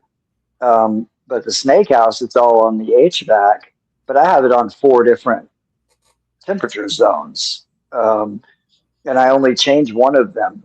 The temperature zones are 80, 85, 78, 75 right now. And during the winter, not during the winter, for half of the year, starting in September, I turned the 75 down to 72. That's it. That's the only thing that I change. And so, and there's parts of the house that are 86, sometimes 87 during the summer, briefly during the day, like especially higher up spots and spots that are in front of the vents, spots where the windows hit, stuff like that. But there's also parts of the house that never reach the mid 80s, lower areas and some of the closets and stuff like that. And so, you know, that's what I was talking about earlier, where you can like, even on ambient, like you can move stuff to higher and lower places or different spots. And yeah, I do that all the time. Yeah. And you can do that. I mean, even without, like, even in the baby room, like my parvs are all on the bottom shelf of the racks, and they are in the racks where I've got a couple racks where the heat tape doesn't go all the way to the bottom. Yeah. And so, and dude, I've been keeping my aurifer in the baby room, which is the only room that's not ambient, with no heat for years. now, and they're they're just fine. Yeah. So, yeah. There's definitely ways to move stuff around it within that space. Yeah, no doubt. Yeah, man. Well, I think a second part of this discussion may be in order at some point, and maybe with a bit more structure. Yeah. I don't Yeah. know. Well, I mean, we talked about this going into that we're probably just going to sit around and shoot the shit about this stuff because we didn't really know where it was going to go. I mean, we could do another episode of you and I just going back and forth for 2 hours making cases for the most beautiful snake in the world. Absolutely, yeah. We no doubt about it. Yeah, but I know. I mean, I think I don't know how much we spent on that, but we did that we went on a little rabbit hole there for a minute because, that's why you and I will never be able to just specialize because we think way too many things are way too cool. That's how we also know that we are what Gary Scavino calls a lifer. Yeah. We're just too into it. Yeah. No, no doubt. Yeah, I mean, part of my thought process now is like, all right, let's pare stuff down, really focus on the scrubs, but like for some period of time. Mm-hmm. Yeah. Call it a decade, maybe even, and then at some point slowly start to do some others. Like we're not like closing the book on that. Just like I want to do this for a little while because I've always had a super diverse collection, and I've never been able to do well. Not that I've never been able to. I've never chosen to specialize. So what's that like for a bit? Different experience within herpiculture.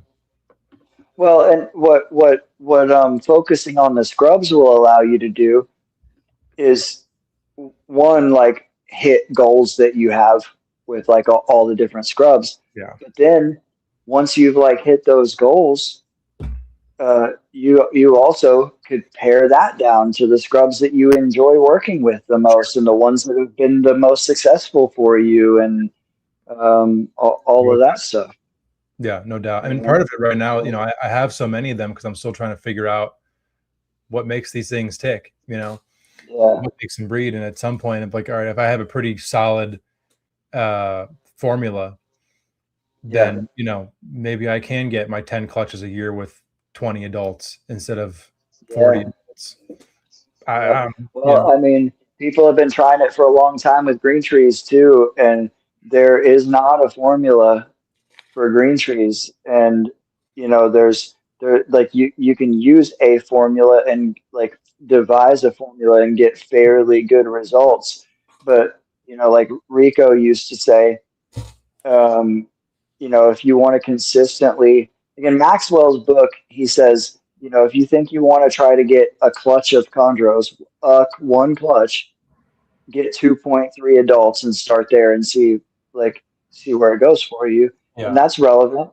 But what Rico said was, if you want to consistently produce green tree pythons every year, you should have 15 to 20 adults. Yeah. And Rico told me, he's like, because you're not going to try all your pairings every year, and then only a fraction of those are going to take. Yeah. Every year, almost every year, I see like a newer person that nails like 3 of their first 4 pairings or whatever. Yeah. Never have I seen anybody do it for a whole bunch of years consecutively. Yeah. And only ever even seen a few people have high success rate for even a few years consecutively. Sure. And Rico told me that if half of his attempted pairings took in a season, he thought he did great. Oh, 100%. Yeah. No, that to me, I've had a few goals of like, milestones that I think would be significant with scrub breeding, and have yet to hit any of the 3 of them. But hopefully, knock on wood, in a few months I'll be able to say I'm getting a lot closer. But the 3 would be 10 clutches in a season, 100 babies in a season, 50% of females bred, had viable offspring or Can attempted. can I throw in another milestone so that you can have at least achieved one of them? Okay, yeah, all right, sure, let's do it. How about most successful scrub breeder in human history? Not very stiff competition, but I'll take it. Yeah. I'll take it. Yep. Yep, for sure. For sure. Well, it's better than my, like, you know, you're that, maybe there's not stiff competition, but also just nobody has put into it what you have. Yeah. It's not the same as when I say I have the best looking lawn on my block. That ain't saying shit. Nobody else does any lawn care on my street. You know, I sell lawn care products for a living. Yeah. So, and you know, my yard's not fucking great. It just looks better than everybody else's. That's not the same as what you have going on. You're putting in work. Trying. So, it's you know, that's a milestone, and to do it at your age and in a relatively short period of time. I mean, Yeah, all things considered, sure. It's been less than 6 years since you hatched your first scrub clutch, right? It was like late 2020. Yeah, just over 6 years exactly. Yeah, it was. Oh, okay, gotcha. Early July of 2020 was when I had my first clutch.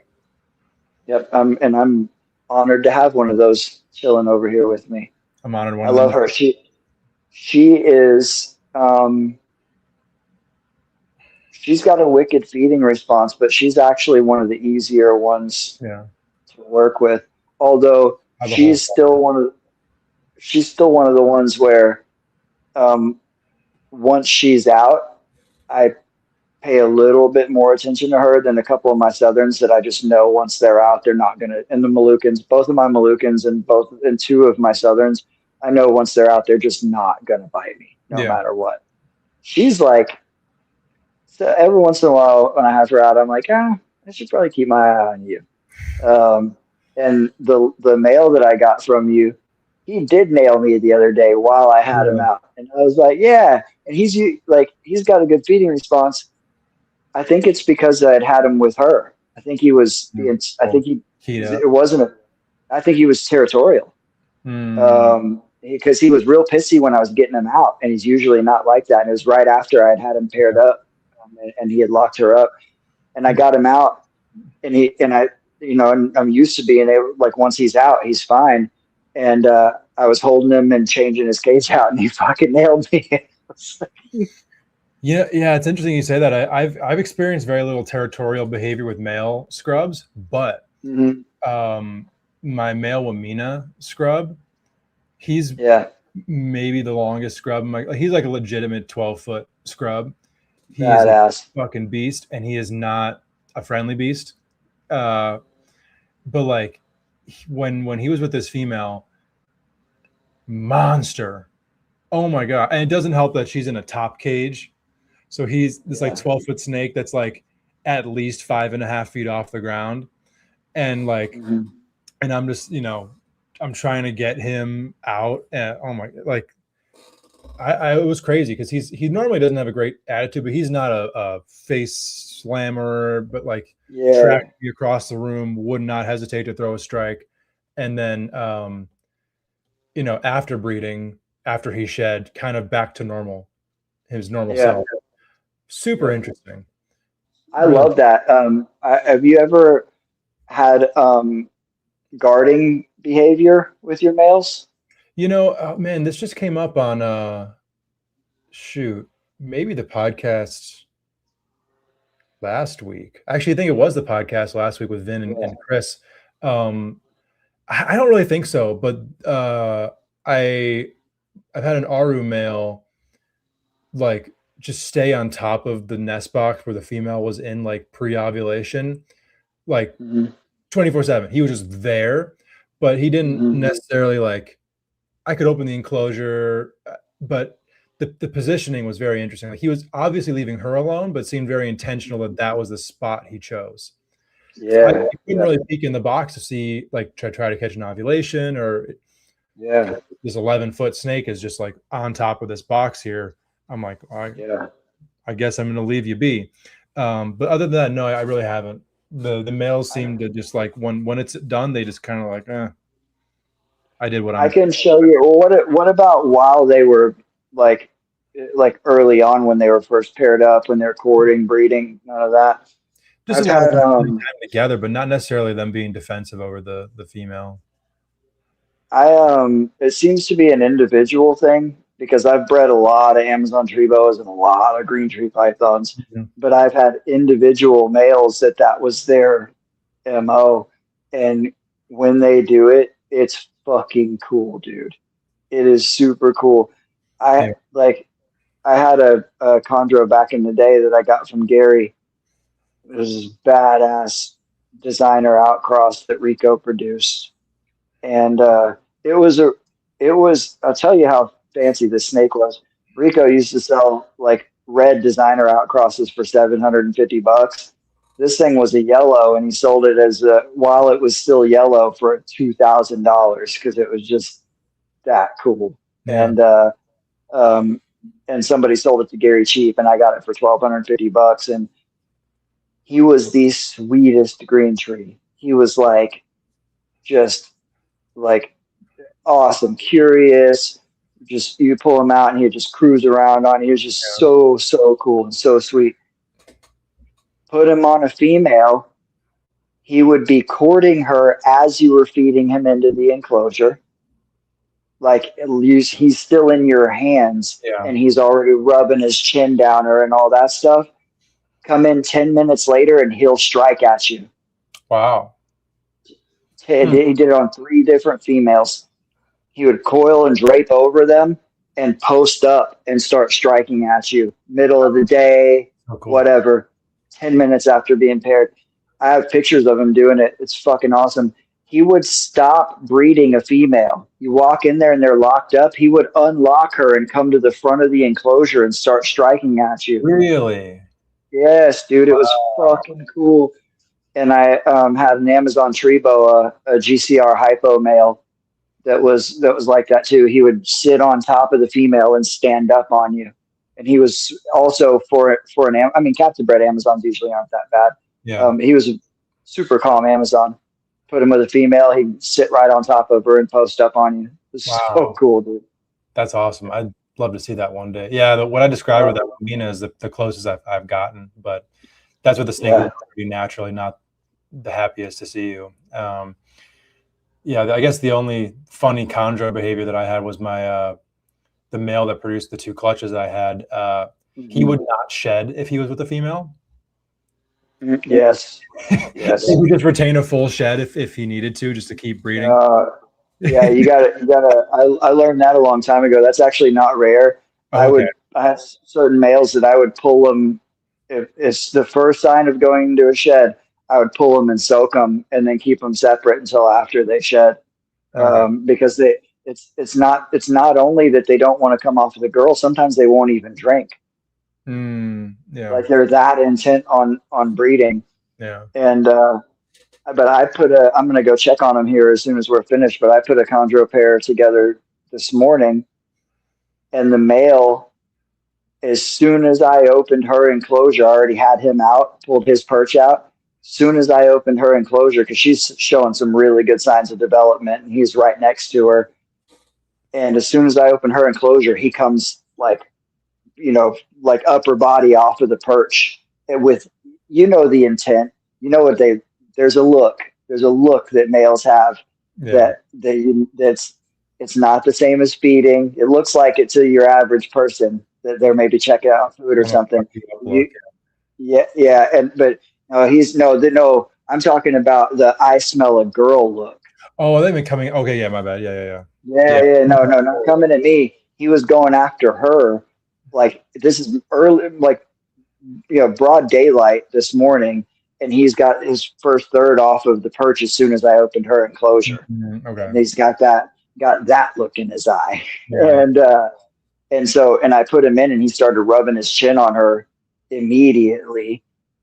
But then when I came back to check on him a little bit later, he's draped over her, and he pops his head up and started hissing at me. Wow, So I was like, that's cool. oh yeah, yeah. So, I'm hoping that he'll do some like good enough guarding behavior that I can get some more pictures of it, because it's not something you see very often, but it's fascinating when you do. Yeah, that's awesome. Yeah, definitely. If you get some of those pictures, shoot them my way. I'd love to see that. Yeah, and I'll dig up the pictures of that I've got from like 2012 or whatever, of maybe even older than that. Yeah, 2011 and 2012 of the Chondro and Amazon doing that guarding stuff. Hell yeah. Yeah, I'd love to see that one day in person. That would be pretty awesome. Well, Mm-hmm. dude, I don't want to keep you. I know you're already well, burning the midnight oil over there compared to what you're normally used to. So Yeah, gotta keep that circadian rhythm. yeah, I got to get up at 5. Oh God, yeah. Let's continue this at a further date, because there's Yeah. a hell of a lot more to get into. I mean, closing out, I can't imagine anyone doesn't already know, but if they're unaware, how can they follow what you're doing, get a hold of you for availability, etc.? Instagram is the best way to look at the snakes. I'm on Facebook. I don't remember the last time I posted anything on my Arboreal Obsession Facebook page. I'm terrible about that. I've been too busy at work. I haven't been posting much on Instagram either, but I do post in my stories. You can send me a friend request on Facebook, which will probably end up in friend request purgatory with literally 1,000 other people. That's the average number that purgatory rocks at, is about 1,000. And but whatever. If you have a chondro in your profile picture, I might accept it. And People changing their profile picture to like one of your chondros for like an hour, and then you accept them, and they just change it back to the other profile picture. yeah, you just gave up the game. Yeah. But yeah, arboreal underscore, no, am I underscore or dot on Instagram? I don't know. It's Arboreal Obsession on Instagram, or gtpatrick.tx on Instagram. Arboreal underscore obsession. Yeah, that's what I thought. That one's all snakes. My personal page is mostly snakes. And